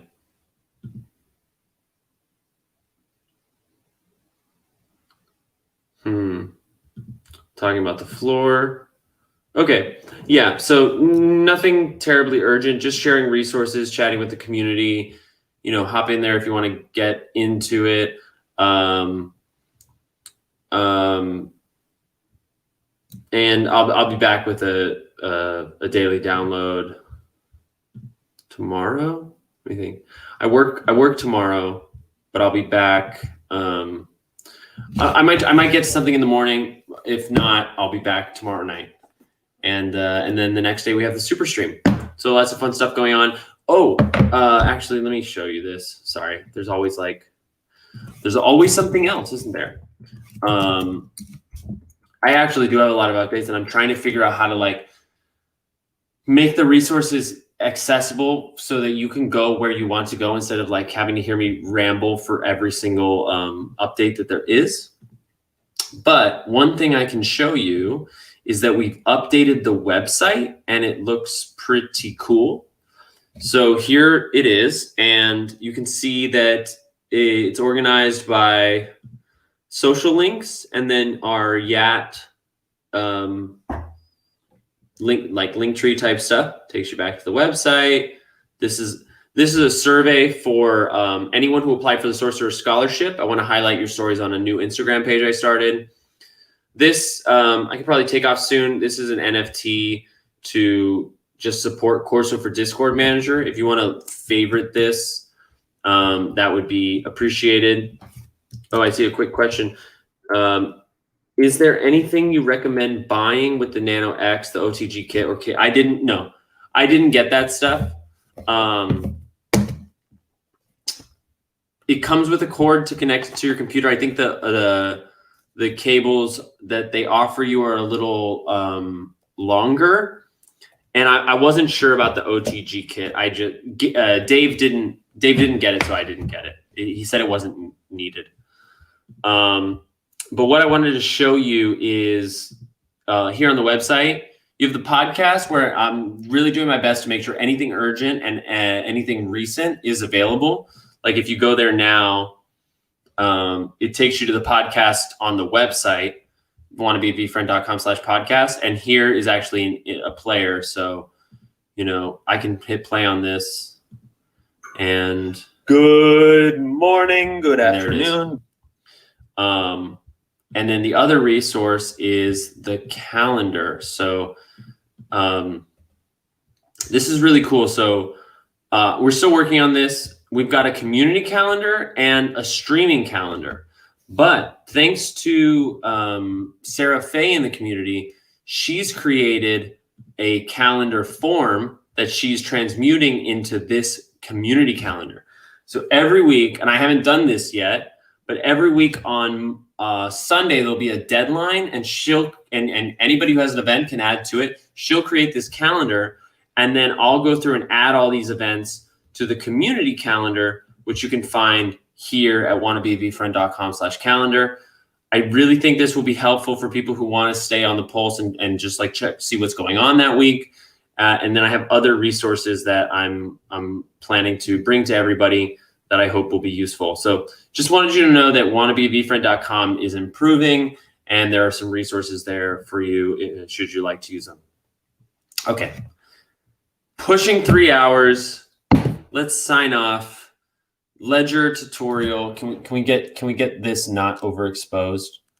Can we get Ledger? Ledger.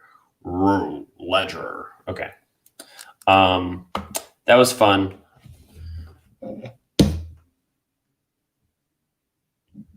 One of the things about this whole Twitch thing is I'm just really comfortable being here with y'all. 7 folks still here, checking the chat. It's interesting how my relationship to you guys being here, the camera, everything has shifted over the months. If you need anything, you know where to find me. Twitter, Instagram, all the rest, social links there, Discord. It's all Want to Be a V Friend or some version of it. And the podcast is Jeremy Knows. And I guess I'm not really good at outros, but we'll work on it. So this is a community page. If you have any suggestions, I'm very open to it. Love hearing your feedback. And yeah, thanks for watching. Hope this was helpful. We'll see you in the next one. Until then, I'm Jeremy. I'm the Heart Trooper number 7. See you later.